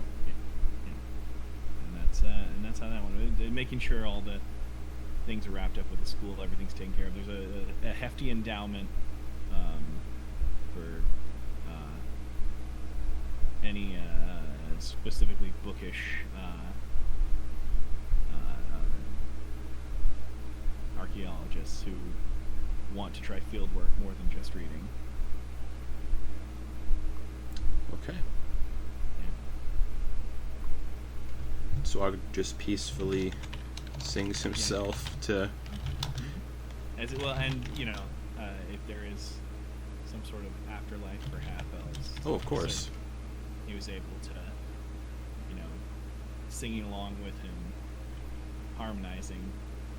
You start to hear his mother's voice harmonizing with him. Oh, that made me emotional. But yeah. Hell yeah.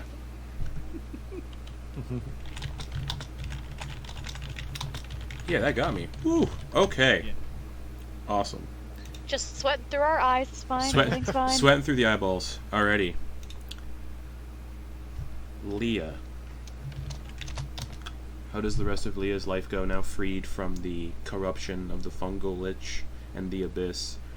What does the rest of their life look like, and what does their final day look like? So for Leah, oh man, I'm gonna cry.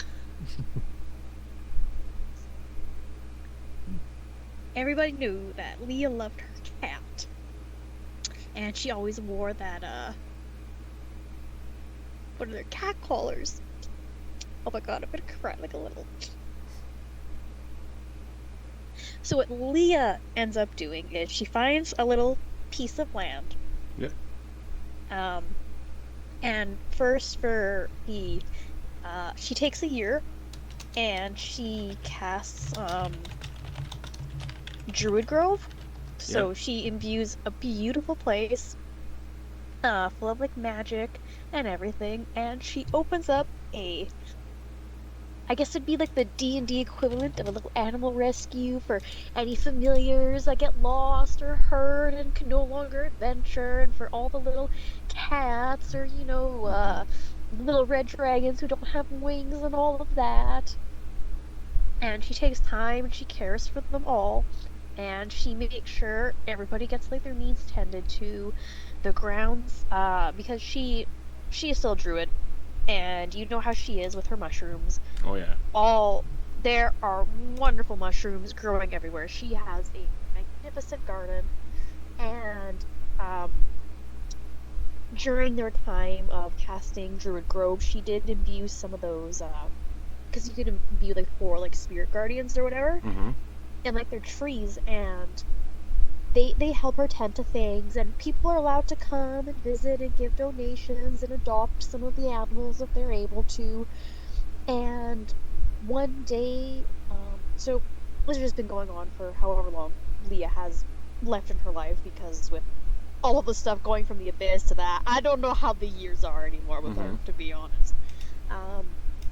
The 4 tree companions end up just finding her gently passed away, tending to some of her mushrooms just from old age, and the 4 guardians that she had made end up, getting all the animals together, and they make a beautiful gravesite for her there, and someone else takes over for running for the rest of the animals that have been there for a while, and Leah just gets to live her life like that.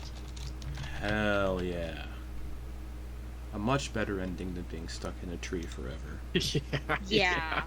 From a tree to a animal sanctuary. Another reason we're doing this. What about Dax? So, Dax.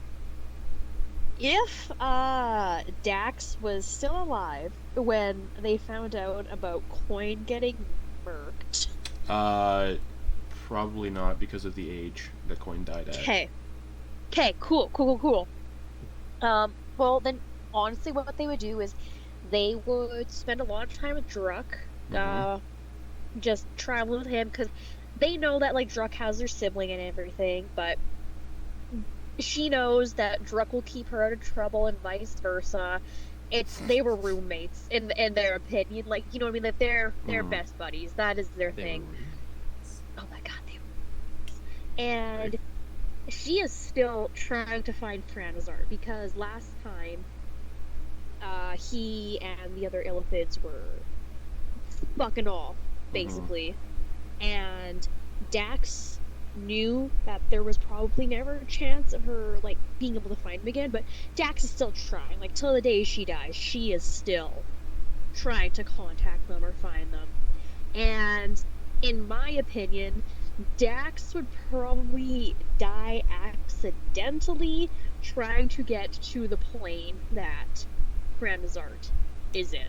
Through some sort of magical incident, like trying to get there, and it's just like you know how Don Danello died in like a Absolutely. wall? Not like that, but trying within that process something happens.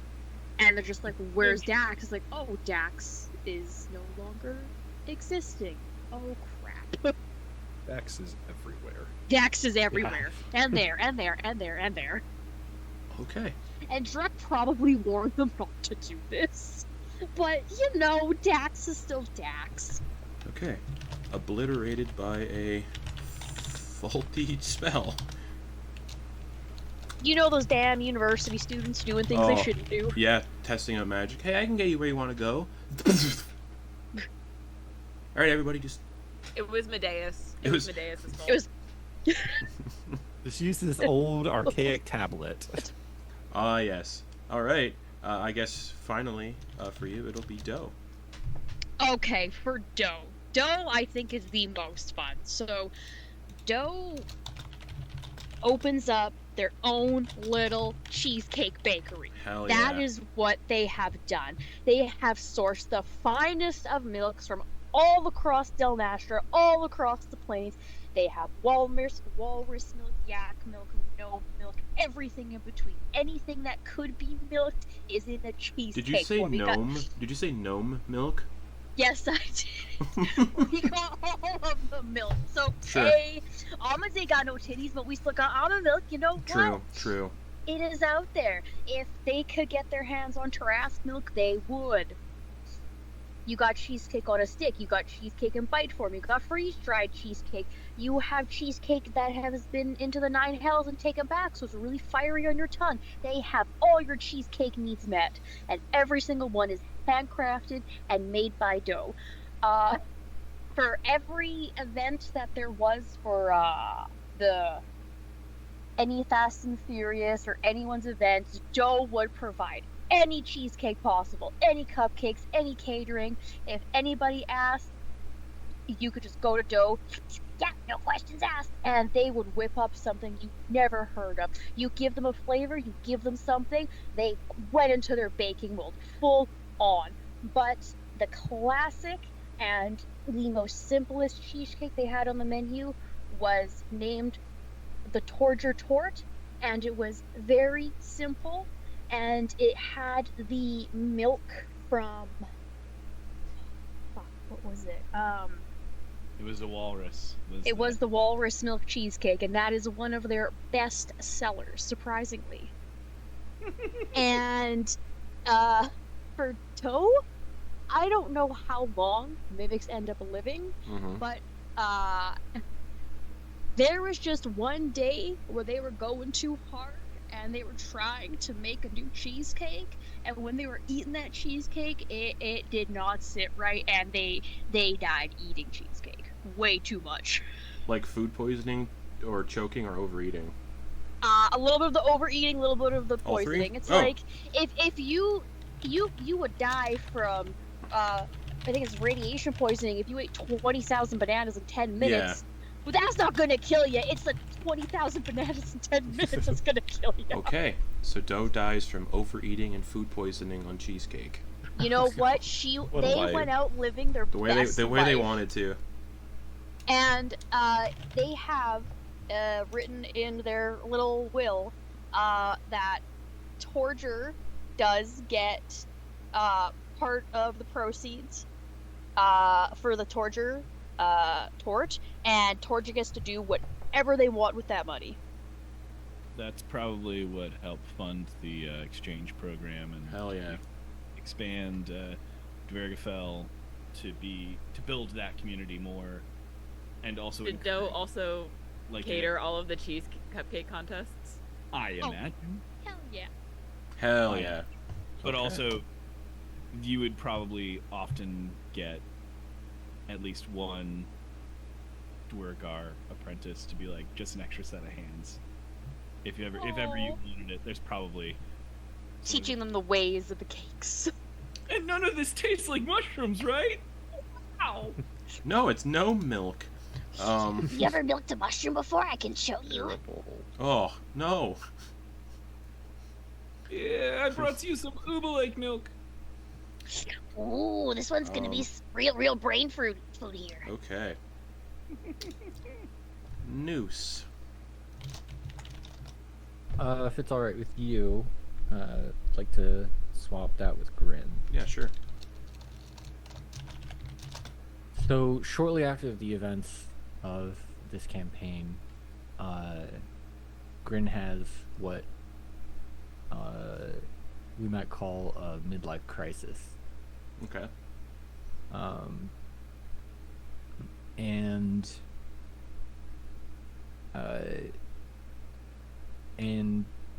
kind of just asks himself what he's been doing, you know. Like he feels a certain level of accomplishment, but he doesn't feel satisfaction. Okay. So he goes to search for the creep. And you will find him if you wish. Yeah. So he finds the creep and spends the next 5 years kind of being the angel on his shoulder. Okay. Trying to see it through. His first and only real job. Mm-hmm.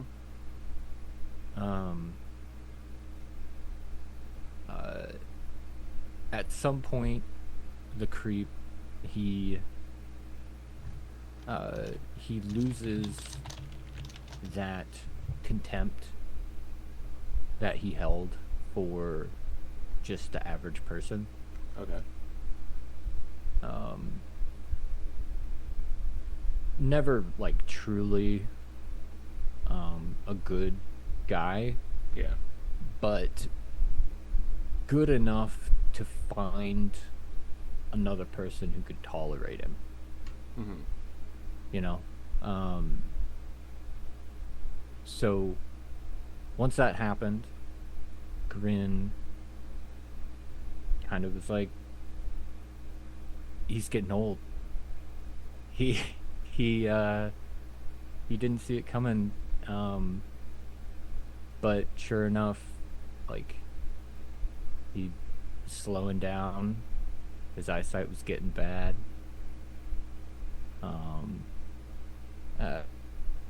He couldn't eat as much, and he made his way back to Noose, and on his last day, he shows up to Noose's lodgings, and it's like, Yo, who's there? What? No, you're not.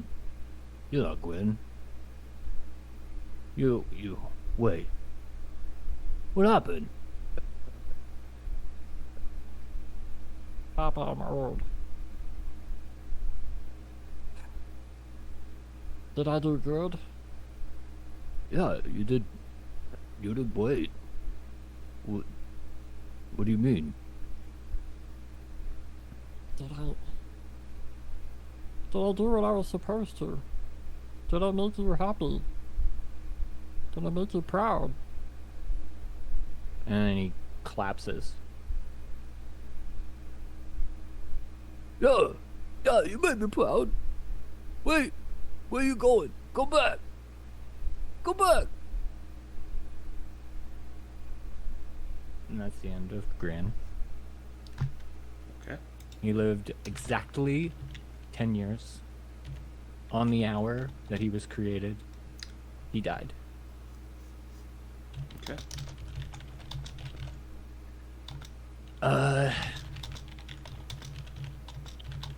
Druck.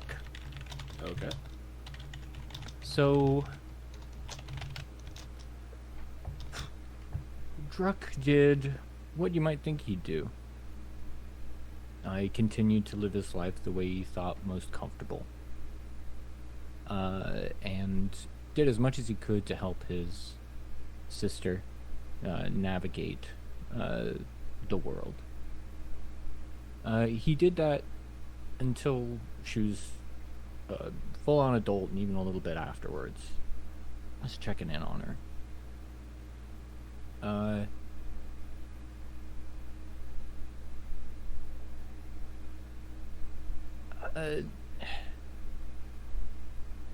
Once she left, he didn't really know what to do with himself. So he went to do what he had done before, just guided, he just went back into his old pattern before he even was an adventurer himself, just guided people through the woods, like new adventurers, or like people unexperienced with, traveling from a place to another place. He was a well-paid guard / guide, and would just navigate people to their destinations. He did this for the rest of his life, up until he was taking care of these new upstarts. They're cocky, but who isn't when they're that young and talented? And it gets him into some trouble. And Druck didn't know it, but he had lost a step over the years. Didn't move as fast as he thought he could. And was just taken out by an owlbear.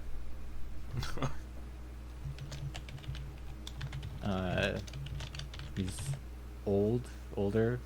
He had definitely had some grays in his hairs. I would say he probably was real old for a bugbear, probably about 70 at that point. Yeah, and it snuck up on him because he didn't, he had this ideal, vision of himself. It was almost like Manifest Destiny in a bit. Not like that, the popular, whatever, but he imagined himself doing these things first before actually doing them. But at some point, your body can't keep up with that, and that's what happened. Okay.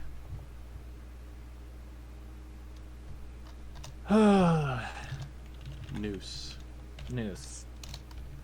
I feel like this one might be tough. Well,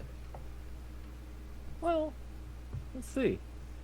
So Noose, he took that book that Flitz gave him,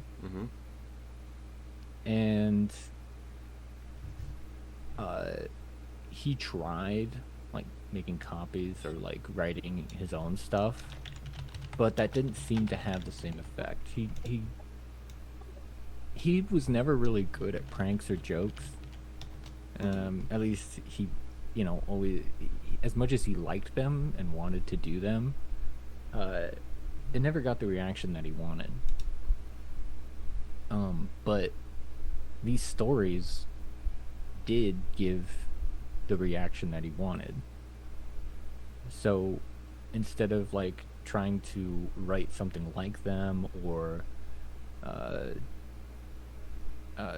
do any like copy them and send them out, he propagated them in the way that he knew how, which was how we saw earlier, which was just beaming it into the head of someone through a sending spell, and just telling people stories as they were going to sleep at night. And in order to spread the stories in like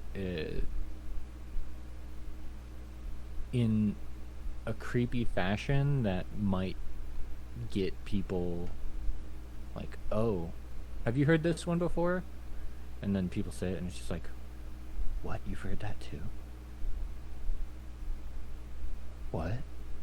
And it's like something like around campfires, people get goosebumps about hearing these stories because they're before, like as they were drifting off to sleep. So Noose spends his days after losing Grin doing that. Okay. He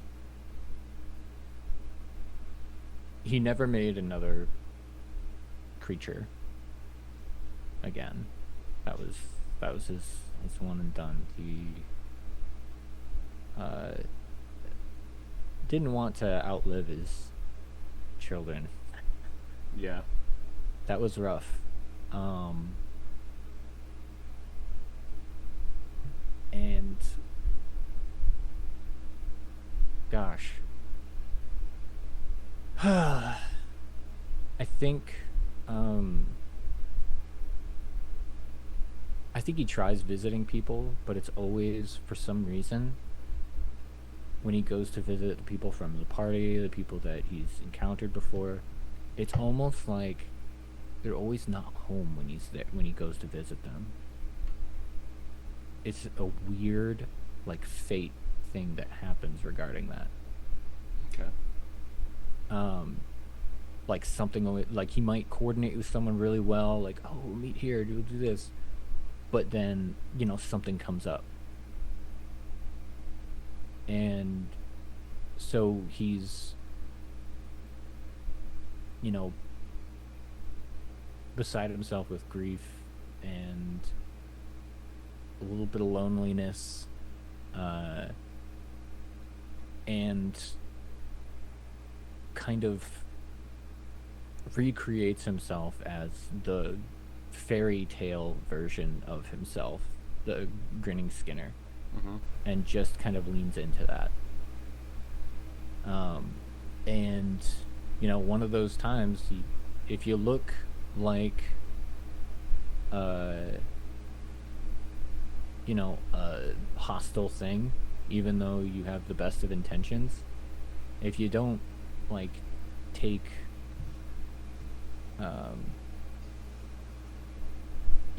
care of like how people perceive you, Mm-hmm. someone just being surprised by your presence can just take a shot at you. And I think he surprised the wrong person. Okay. And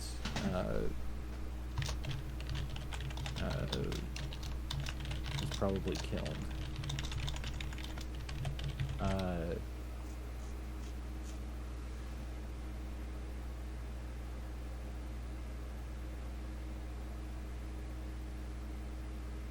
Yeah. Okay. Yeah. Now, you do have the creep if you want to put a tail end on him. It's up to you. He found someone lovely to be miserable with for the rest of his life. Okay. Yeah, that's essentially his bookend. Okay. He eventually he turned into like someone to, you know the guy, the person. He Fucking found someone to Scrooge. yell at the TV screen, Hell yell yeah. at Fox News Yeah. with on the couch with himself, you know, or like with the other person. Okay. And how'd he die? If you want to mention that, or you don't have to. No, on his couch. Died on his couch. Okay. Yeah. Perfect. Alrighty. This is. Oh. Sorry. Yeah, I want to put more in there with Noose. I think as the word spreads of anybody dying, he would go and try to do some type of ceremony. Mm-hmm. Like I said, for some reason he would always miss the main one, either the funeral or like the day was written incorrectly, so he showed up on the incorrect day, or he interpreted incorrectly, so he showed up on the wrong day, the wrong time, somewhere along those lines. Okay. But it was only in death that he could ever reunite with anybody, because they weren't moving anymore. You know, like they were at a grave. And that's when he would just spill out everything. Everything about himself, all of like his insecurities, and about not being good enough. And yeah, and yeah, I don't know. Fucking guy. He's such a goblin. Yeah. All right. What about Ash? So now, that's a good question. Because I know this one is one where part of this is up to you. Because I know what he's going to try to do damn near immediately. Okay. And that will either make him the shortest or longest lived person on this list. Okay. See, because Ash, when he grabbed all of the equipment that we grabbed, for magic items for Final Conflict, the sword that he grabbed was grabbed with an intention. Yeah. The sword that allows him to cut a hole through reality and go to anywhere in the planes that he wants. Mm-hmm. He'd stop by and see he'd mostly just, like, before everybody left the house from there, he would, like, say, he wouldn't say it out loud, but he would kind of, before everybody left and went on their way, he would kind of do his kind of a goodbye, so like an unspoken goodbye. So is this immediately after Vonkar and kind of go into the tree? Yes. Okay. This is like, it's like right. It's not necessarily like while everyone's still at his house. Yeah. But like, he'll hang out with people. You know, he'll entertain a little bit. The rest of the party hasn't seen each other for a while. He'll hang out. But like there'll kind of be a sense of goodbye to it. And then as soon as everybody leaves the house. As soon as everybody leaves to go home and go out and go their separate ways, he'll spend a little bit of time with his sisters. He'll talk to them. He'll kind of get a feel for what their plans are, the old one and the young one. But ever since he first started on his path and lost his face, yeah, Ash has kind of come to the conclusion that he is not necessary in his life. Mm-hmm. And that no one around really needs him to stick around, and then in a way he's come to find as freeing. He does very well being able to just fuck off, yeah, and leave, which is exactly what he does. Mm-hmm. No preamble, nothing. Gradually gathering supplies for a one-way trip. As he just one day, from the foyer, of the house, slices a hole open through space and time, straight to the throne room of the Nine Hells, and says, "All right, motherfucker, give me my throne back." So, And is going to challenge whoever the hell is sitting in that chair. which would be Mephistopheles, the ruler of the 8th layer of the Nine Elves, to take the throne after Asmodeus' defeat, or should have. Mm-hmm. And 20th level barbarian Ash will duel Mephistopheles for control of the Nine Hells. Roll me a D100. Okay. You want to get a 90 or higher. Oh god. One roll fight. One Mhm. roll. That's fight. Come that's how many on! that's how many pieces you get exploded into. Alright, I want to make sure I'm on Ash's character sheet. Give me a second here. Alright, D100, here we go. One roll to see how Ash is. There's part of me that wanted Ogden Boone to have passed him like a scone that's like Heroes Feast scone. Alright, let's go. Roll it. 94. Oh! So, you battle Mephistopheles in the Nine Hells. He decides to invite all the other lords of the previous layers to come watch the Ashheart, now mortal, fail. But the now mortal Ashheart does not fail. You defeat Mephistopheles in the Nine Hells, and that means Mephistopheles is done. No coming back. However, you do remain a mortal man on the throne of the Nine Hells.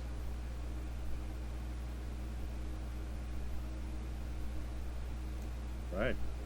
And from there, Ash would live out the rest of his days as the mortal Ashheart, exactly as he had been, with the exception that he has an expiration date. How the fuck did you get a 94? Yeah. Dice tell a story, Uh, dude. Dice tell a story. chance. So You how- belong. So You called How- it out beforehand. It's perfect. how does Ash die in the Nine Hells? Knowing that this is where his soul will stay. Mm-hmm. I imagine Ash being Ash would know the fact that his soul would stay where it is. And he wouldn't conspire to try and figure out immortality or something. He wouldn't Yeah. conspire to, like, figure out how to keep the throne.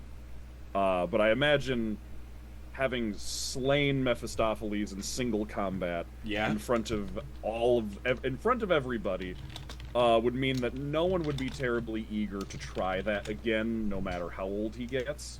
No. Only get craftier and get more resources as time goes on. Absolutely. So I'd imagine that Ash would spend the rest of his time ruling as he does, and eventually would be found unmoving on the throne. And it would take a while Nice, before 'cause nobody would want to get close. before any what would happen is there would be a bit where when he got old, where he would start playing a game where he would sit as still as possible for as long as he could manage, and then wait for someone to go and try and check to see if he was dead, and he would just decapitate them for checking as soon as they got within reach. Sorry, So sorry, he would I dare play- you to touch him.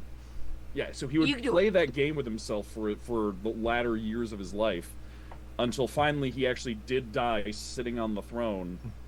And it would take, I imagine, a while before anyone finally removed what they would discover was his corpse off the throne. So it'd be like found rotting on the. Yeah, he's like. Yeah, it's like once they notice Like a that, like, skeleton. oh, that's rotting. Yeah. That's not, like, there is clear signs of decay. That's what isn't that him smell was. stinky. It's Okay. But then with his soul there, like I said, he Absolutely. wouldn't try for immortality. Oh no, it would come back as a devil. Oh. Then he would probably... The Lords of the Hells would probably be like, okay, that was ballsy, that was pretty badass. What he did, bring him back as a devil, and not like a lowly devil, Lemure. but like a not a Lemure, like the lowest ranking devil, but like a upper devil.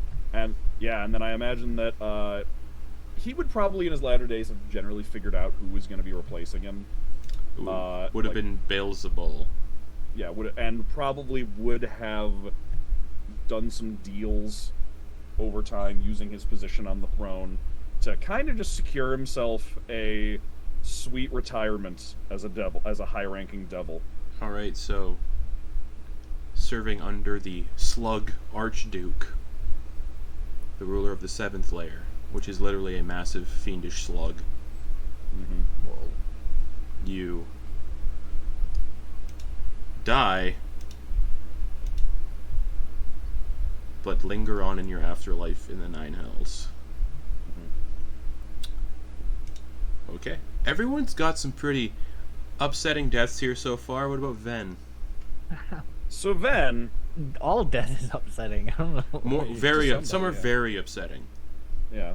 Well, what was it? Was it Torger? Just like Torger's passed away peacefully. Torger had a good one. Ogden had a good one. You know, then we have some like overeating, obliterated, murdered. I feel like Garrett said, "Hold my beer." So Ven has got a much longer life. Well, actually, no. Ash had a very long life there. So Ven basically goes back home and continues his retirement for a while. He was already in his happy ending. He got pulled back out of it to do this last stuff, but he just goes right back, where he spends his time retired and fishing with his family. But eventually, his parents will die of old age. Yeah. And once that happens, the thought of spending time just at home at his village by himself will become less appealing, and then will find his way back to the Soulspire Academy. Okay. Where it's been a while at this point. Yeah. He's getting up there, and he would fill out an application, just a regular job application for physician's assistant. The same job he used to have, and get hired, and can I just enjoy being like a very low stress job that he's already had before, just being the assistant school nurse, who has access to mass heal and like all of the most powerful healing spells, and I imagine kind of becomes like almost a Santa Claus like figure at the school, where like the cases where they're like, I don't know, this kid really fucked themselves up, like messing with magic they shouldn't have. We don't know if they're going to survive the night. No, just always happened to be the night shift that Ven would work, and by morning, look at that, they miraculously pulled through. Never takes credit for it or anything. Just like is like, you know, the subtle healer. That made me think of like, you have like these overpowered spells, and I know this wouldn't happen, but like the scenario of someone comes to you with like a skin knee, and you go and cast like what was it? Ooh, that 700 hit point heal, and they just pop like a tank.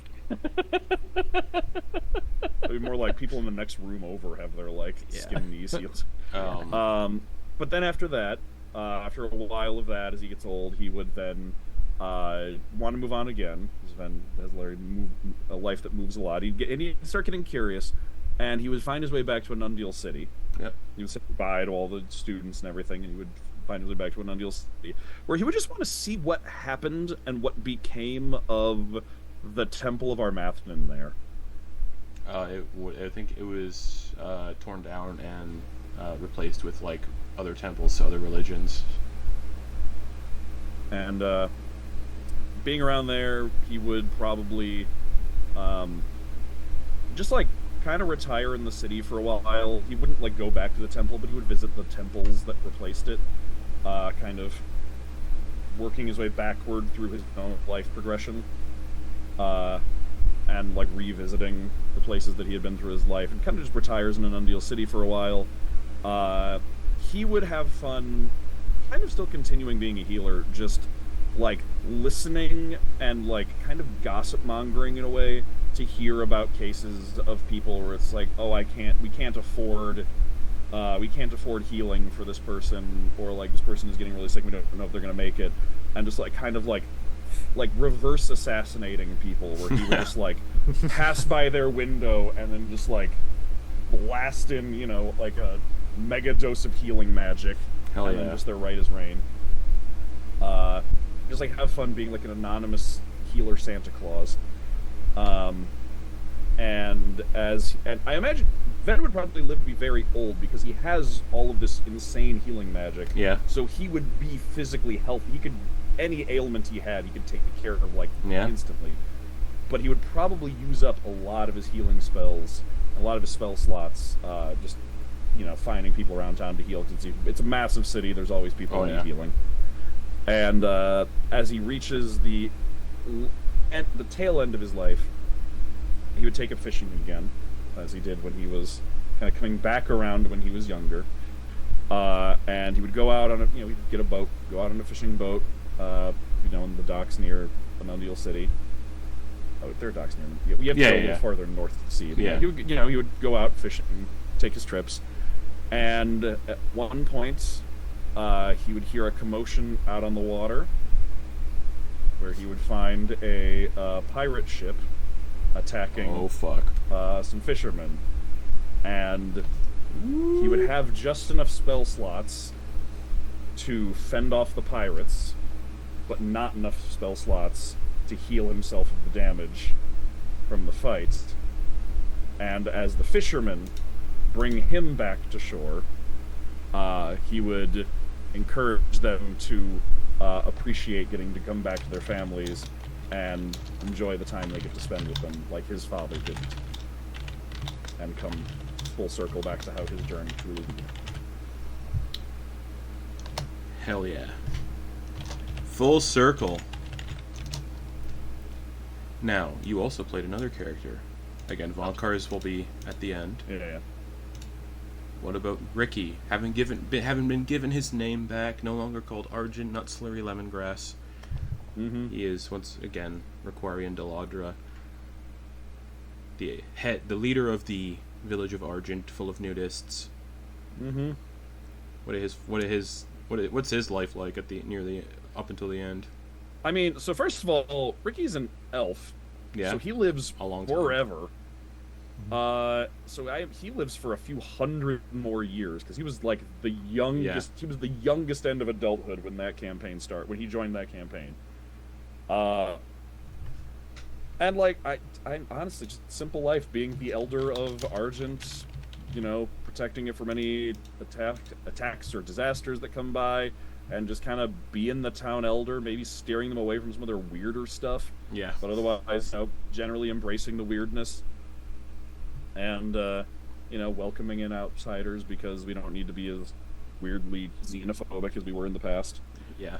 But eventually Ricky will grow old and have, you know, probably replaced himself with a council of elders that's actually not him for the first time in this village's history.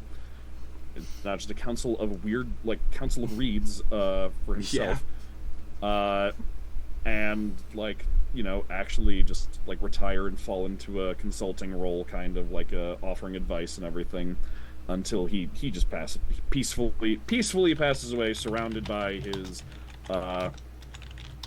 village, and let's say, like, grandchildren, great-grandchildren, great-great-grandchildren, great-great-great-grandchildren. One of these people's got to have a family, and if anybody's going to do it, it'd probably be Ricky, who, like, never leaves his hometown.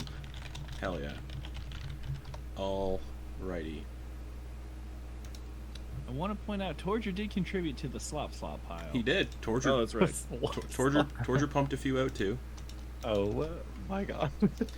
Hey, Hopper's got kids before the campaign started, so that's he's right. already got a line. True. Alrighty. That'll bring us to My character's legacy? What's that? Eclipse. Speaking of characters who don't have kids, I think Eclipse's last day is maybe a week after everyone separates.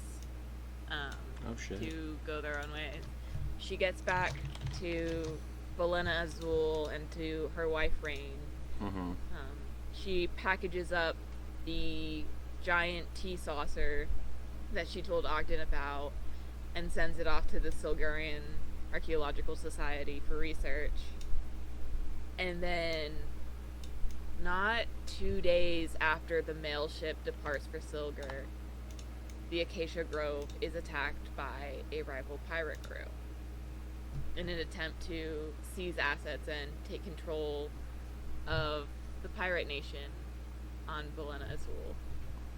And seeing Eclipse's old and considering her weak, they attack the Acacia Grove. Okay. She and her whole crew of assassins and rogues and sailors fight an epic and bloody battle off the coast. And Eclipse, being the audacious leader she is, goes down like Blackbeard in South Hell Carolina. yeah. Goes down fighting, taking multiple wounds from multiple weapons. And she passes away in Rain's arms at the end of the battle, but the Acacia Grove is not defeated. They stand tall, and thanks to one of Eclipse's apprentices, they are able to remain a steadfast mast in the realm of piracy in Belena Azul. Eclipse's body is buried next to her father's on Cold Claw Isle, on the site where their family house used to be.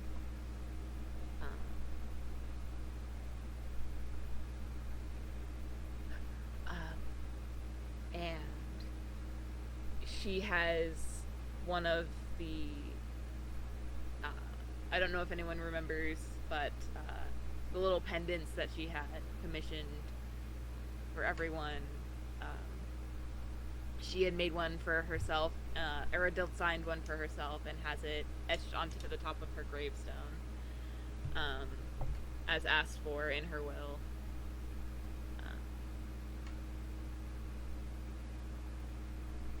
And it says, Eclipse of the Moon, Captain of the Void Maw, Captain of Initiation, Captain of the Acacia Grove,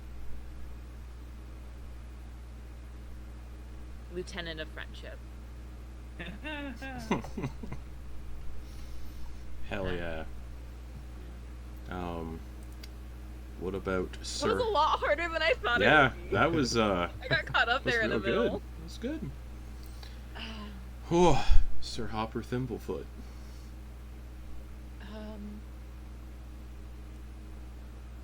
Hopper was really intrigued by Coin's whole by Coin's Knights of Bahamut, and so I think Hopper, trying to figure out what his place is in this new world that he now finds himself in,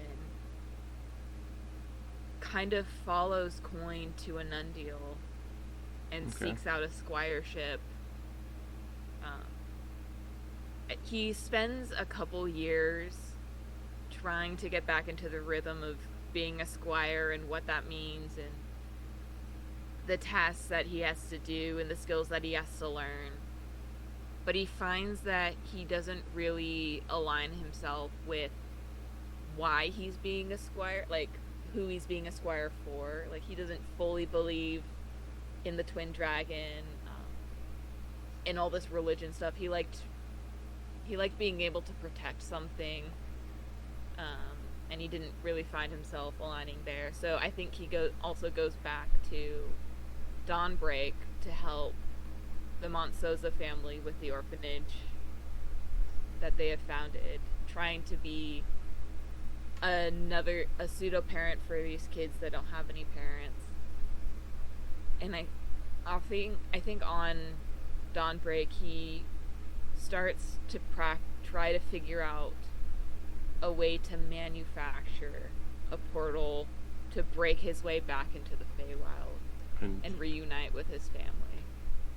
And I think he spends the rest of his life attempting to break into the Feywild. You would succeed. I think it definitely takes him a couple decades to figure out the technology and the arcana that required to break through.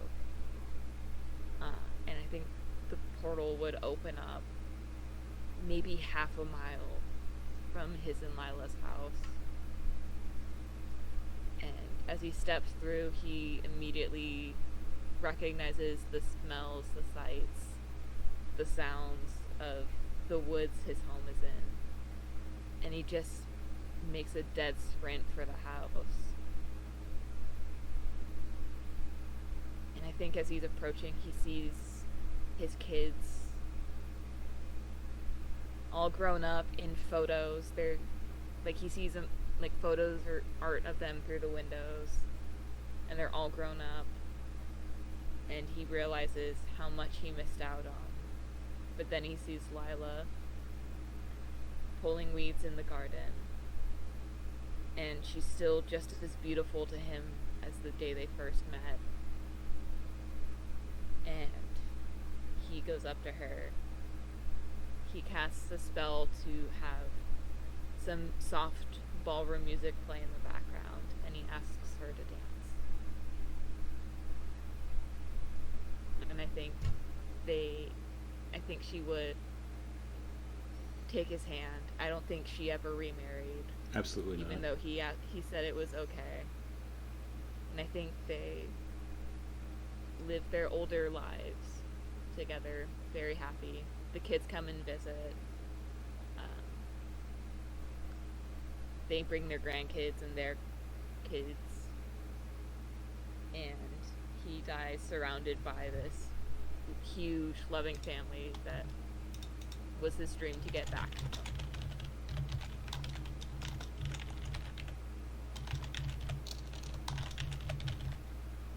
Okay.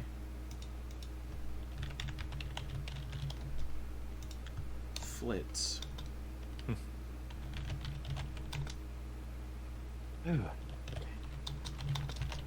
Flitz Stumblepotts has always been and will always be an only child. He is the youngest, and he is one of the last Tumblepotts to carry the name.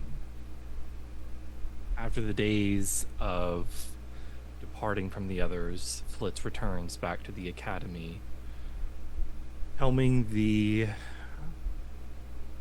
academic lead of being a professor, focusing in a strong desire for archaeology, what he had always trained for or wanted to aim for.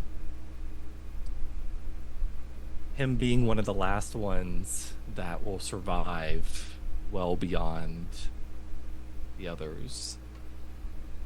He spends as much time as he can sending missives, letters to each person of the Fate Touched. He eventually learns each of their birthdays, and on each of their birthdays they receive a small token, a small gift, something related to them, something that will hold dear for them. And each day of Flitz's birthday, he visits his family, his parents back in Hollyshire, until one day he has to lay them both to rest. His father passing first, his mother following shortly after. He donates his home to expanding for a family in need within Hollyshire. He keeps the Anundial home well kept well managed, for hopes that if any of the others ever needed a place to stay, they know they can go there. I feel as though probably some of the members would revisit, reliving old times that eventually, through death or life, Blitz is the only one eventually having dinner alone, looking at portraits of each of the members. He eventually becomes headmaster of the academy. Yes. And just enough time to have Vin's application pass his desk. A part of him eager to put Vin in a place that is more suitable for his abilities, but understanding that Vin's desire relies on a selflessness. He watches Vin prosper. He always knows that the change of someone's fate is typically by the hand, a soft green hand. When Vin leaves, Blitz does too. Retirement, so far off from his mind, but he knows that just nothing is the same. Vin is probably the last tie to the others that he has. He returns back to the home on an Undial, continues to have these dinners. Each birthday, where the others would sit, he would rest a small gift. He would take great care in maintaining the home that he had created for them. And as his hair grew longer, the light blue turning to a soft snow white, he would venture out, returning back to Hollyshower on foot. He would revisit his home once more. He would discard his earthly goods, but he would carry one curved, forever sharp scimitar.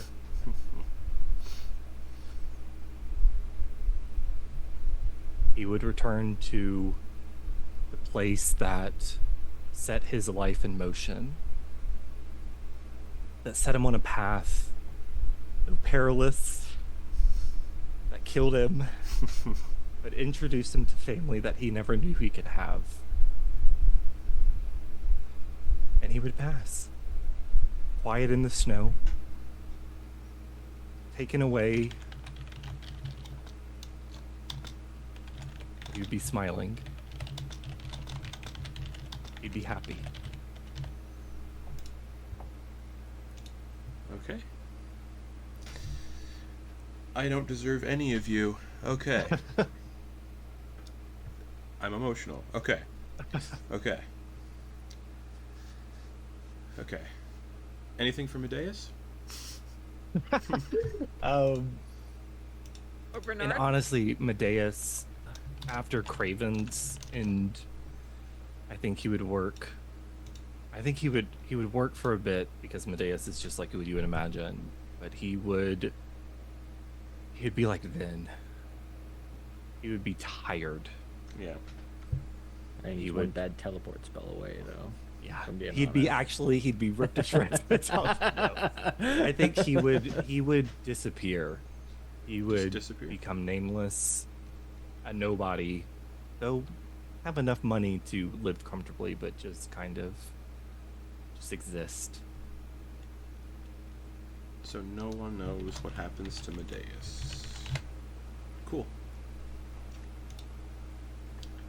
My turn. Antir. You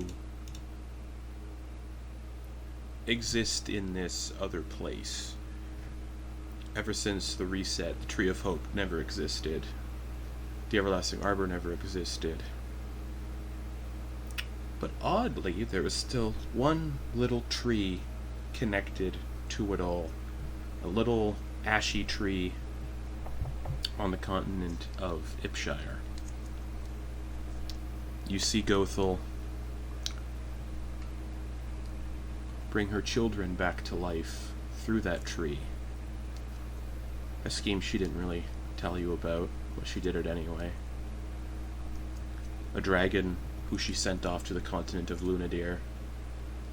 A massive death worm that she sent elsewhere. A strange humanoid woman mixed with a centipede back to the Shadowfell along with the others. And then she came to collect you. And she asked how you felt about a fresh start.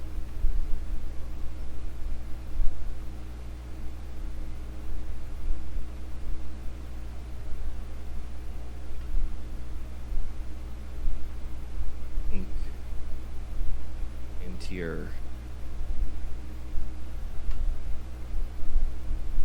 would have spent time, probably had seen passing of everyone Yeah. he cared about. And I think that would have been recompense. And here didn't have strong ties to people, but they were as bothersome as Hopper was, as naive but happy Grin was, as intrusive Doe was, as wise as Vonkar was, and as unwaveringly devoted and loyal Torger was. I think Antir would have been finding any means to not be and to not make the choice he had made. There's one thing in understanding that recompense comes, but watching people that you had grown to care about be erased, as eventually they would be. I think he would want a new start. I think he would want to start again. Okay. Gothel, the matron of fate, is skilled at manipulating things.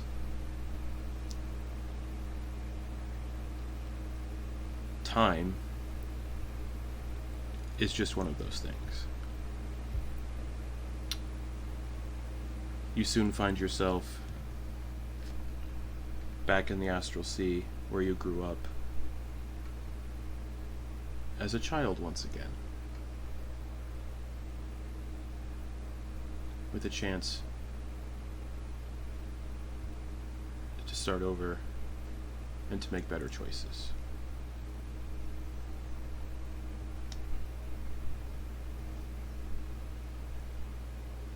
Many, many, many years later, with the fate touched all long since dead, we see a slender, tall-hooded figure trudging through a desolate, ashen landscape. It's a wasteland and is the ruined continent of Felrinthis, a dead continent, barren and lifeless for many, many years. The figure walks with a 5 or so foot tall... Actually, I'm getting ahead of myself. Ignore that for a second. Vonkar and Kenna. This is very important. I don't want to skip that. the two of you are brought to Heartrock Grove, Antigothal's domain, and it is many, many hundreds of acres. Strangely, no matter how much you explore, you can never find the borders of the domain. They kind of loop continuously. There are many other creatures that live here that are collected by Antigothal and have been offered up company. Rattle, her one husband, the bisected elf torso that runs around on his hands. Her other husband, who lives on her back as a hump. Leek. Somehow Lionel, but just the teddy bear. The soul inside, long since put to rest.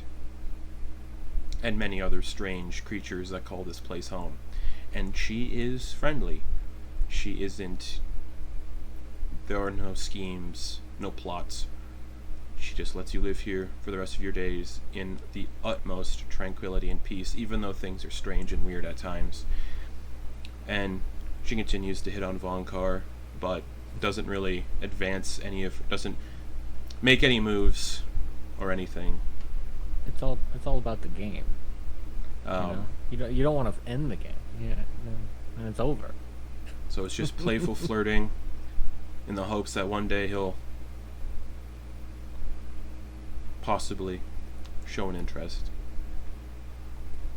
As for Kenna, when you made your deal, she put a tattoo on your arm that resembles a tree and roots. And over time, during your years here, those roots grow and expand and become a beautiful, flowering sleeve tattoo.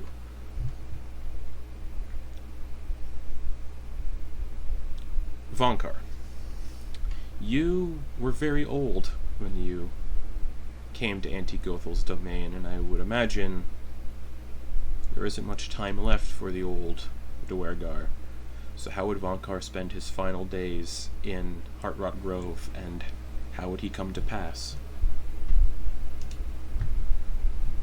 That is a good question. I suppose we just kind of spend it, curiously figuring out what the deal is with this place, exploring, just getting to experience more of it. Yeah, getting to get his hands on more of life. But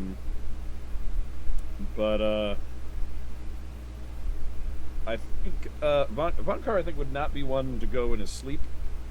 Vonkar would be one to go sitting up. I think he would make friends with her other husbands. He would never, her other fully reciprocate the flirting, but he would appreciate his time there. I think he'd be hanging out with whoever was around him, telling a story, mid-laughter, and then just croak. Dies mid-laughter, telling a story. Perfect.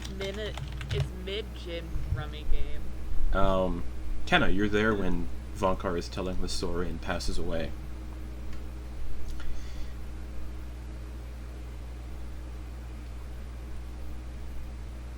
Based on the deal and what she said to the funky casuals and the others in attendance, you will never see me again. They never see Vonkar again either. However, she's not cruel. And she believes what she's doing is a nice gesture. So she sends a memory through telepathy to the other members of the funky casuals of Vonkar's final moments. Mid-laughter, telling a story to those gathered around.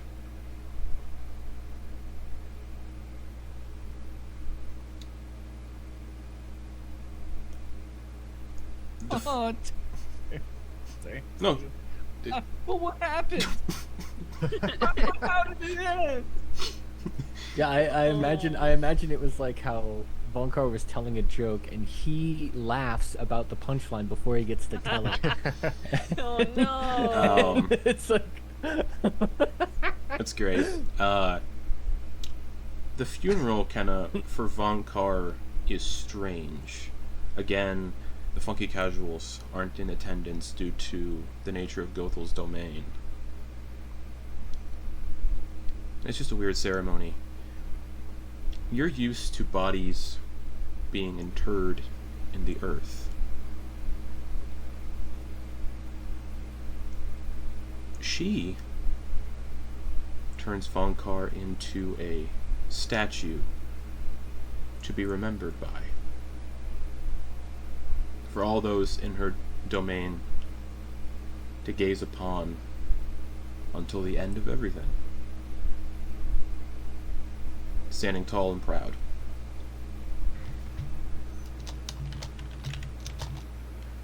Gothel's domain is a strange place where time doesn't exactly flow properly. And your life as an archdruid is incredibly long. But eventually, here in Heartrock Grove, it does come to an end. What does the rest of their life in Heartrock Grove and their final day look like?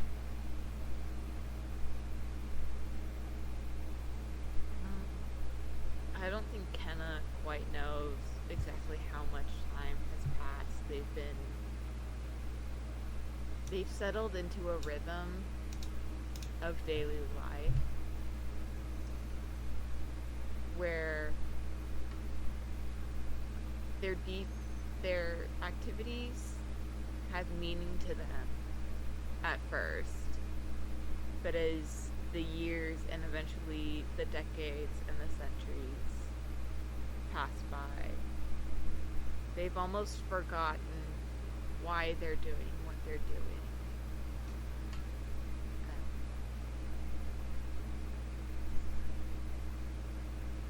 I think Kenna is playing with one of the beads on their beard and gazing at a star map from what seems like another plane, tracing out constellations. They have an intellectual conversation about what would the world be like if the stars weren't exactly where they were when they were created. Something like that. The likelihood of how all of these things happened and coincided. And I think Kenna's last words to Auntie Gokul is, I think I'd like to rest among the stars.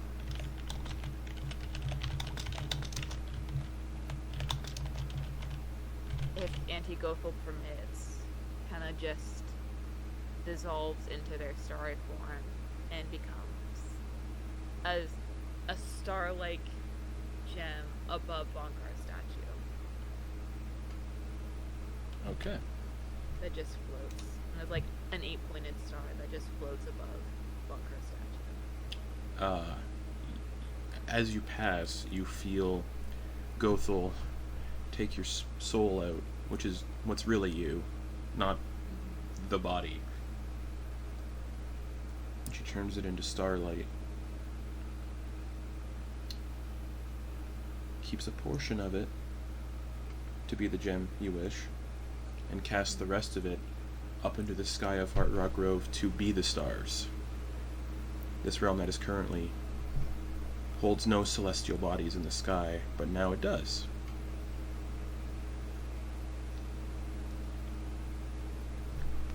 Many back where I wanted.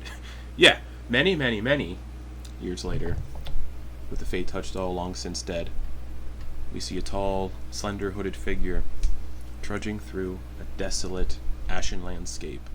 It's a wasteland and is the ruined continent of Felrinthis, a dead continent, barren and lifeless, for centuries, destroyed during the conflict with the World Breakers, specifically Tiamat. The figure walks with a 5 or so foot tall, dwarf-like figure made of solid stone, covered in colorful snaking vines and blooming flowers, and a star-like gem upon the forehead. The hooded figure has a human-shaped bundle of cloth strapped to their back. We see the figure's face, long gray hair falling out from beneath the hood, bulging yellow eyes, and a slender, drooping nose. Auntie Gothel walks alone in this place, the body-shaped bundle strapped tightly to her back. After a few hours of walking, she comes to a stop and waves her hand, causing a massive amount of ash and stone to be sifted away, creating a 6-foot deep hole similar to a grave. She sets the bundle down at the edge of the grave, pulls her hood back, and places a seed under some of the cloth bandages. Set Kenna in gently, handsome. The stone dwarf steps into the grave with the bundle and sets it down inside. The stone dwarf then climbs up out of the grave and takes position beside Gothel. Gothel waves her hand again, and the grave is covered with the same ash and stone. She places a hand on the freshly disturbed earth, muttering to herself softly, and as her words flow, mint green light trickles from her hand, sinking into the ground where the body lies buried. Your veins shall become roots, your blood as water, your flesh as soil. From this broken body, a broken tree shall bloom, and many will find peace in its shade. This body will decay, and through its decay will nourish the land and begin the cycle. As her voice fades, a small sapling with gray bark sprouts from the grave, rapidly growing into a tall, imposing tree with unnaturally smooth bark. Gothel pulls a lantern filled with fireflies from her shawl and hangs it off of one of the branches. You are the first. And she turns away and begins walking away from the tree as grass slowly spreads from the tree's base, bringing life back to the barren land for the first time in centuries. And she glances back at the stone dwarf who follows behind. Come along, handsome. We have work to do. And with that, that's where we're going to close the campaign.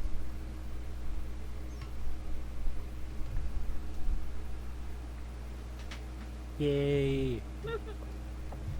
I'm not crying, you are. So yeah, that's that. A footnote on the last 6 or so years of doing this, which is wild. Wow. Yeah. Are we? Yeah, that was. Thanks, Justin. That was great. Yeah. Thank you all for being on this journey with me for the last 6 years. It started in a real rough place, and now, you know, here we are. It's awesome. I don't deserve any of you. I just bought Squishmallow Crocs to cheer myself up, I'm not gonna lie. But that's where we'll end this little story with a weird ending, I suppose. And I mean, she did say Kenna would grow and bloom, and that's where we'll end that. Those 3 campaigns, those characters, and October 31st, you'll be able to watch the first episode of our next campaign 400 years later. So,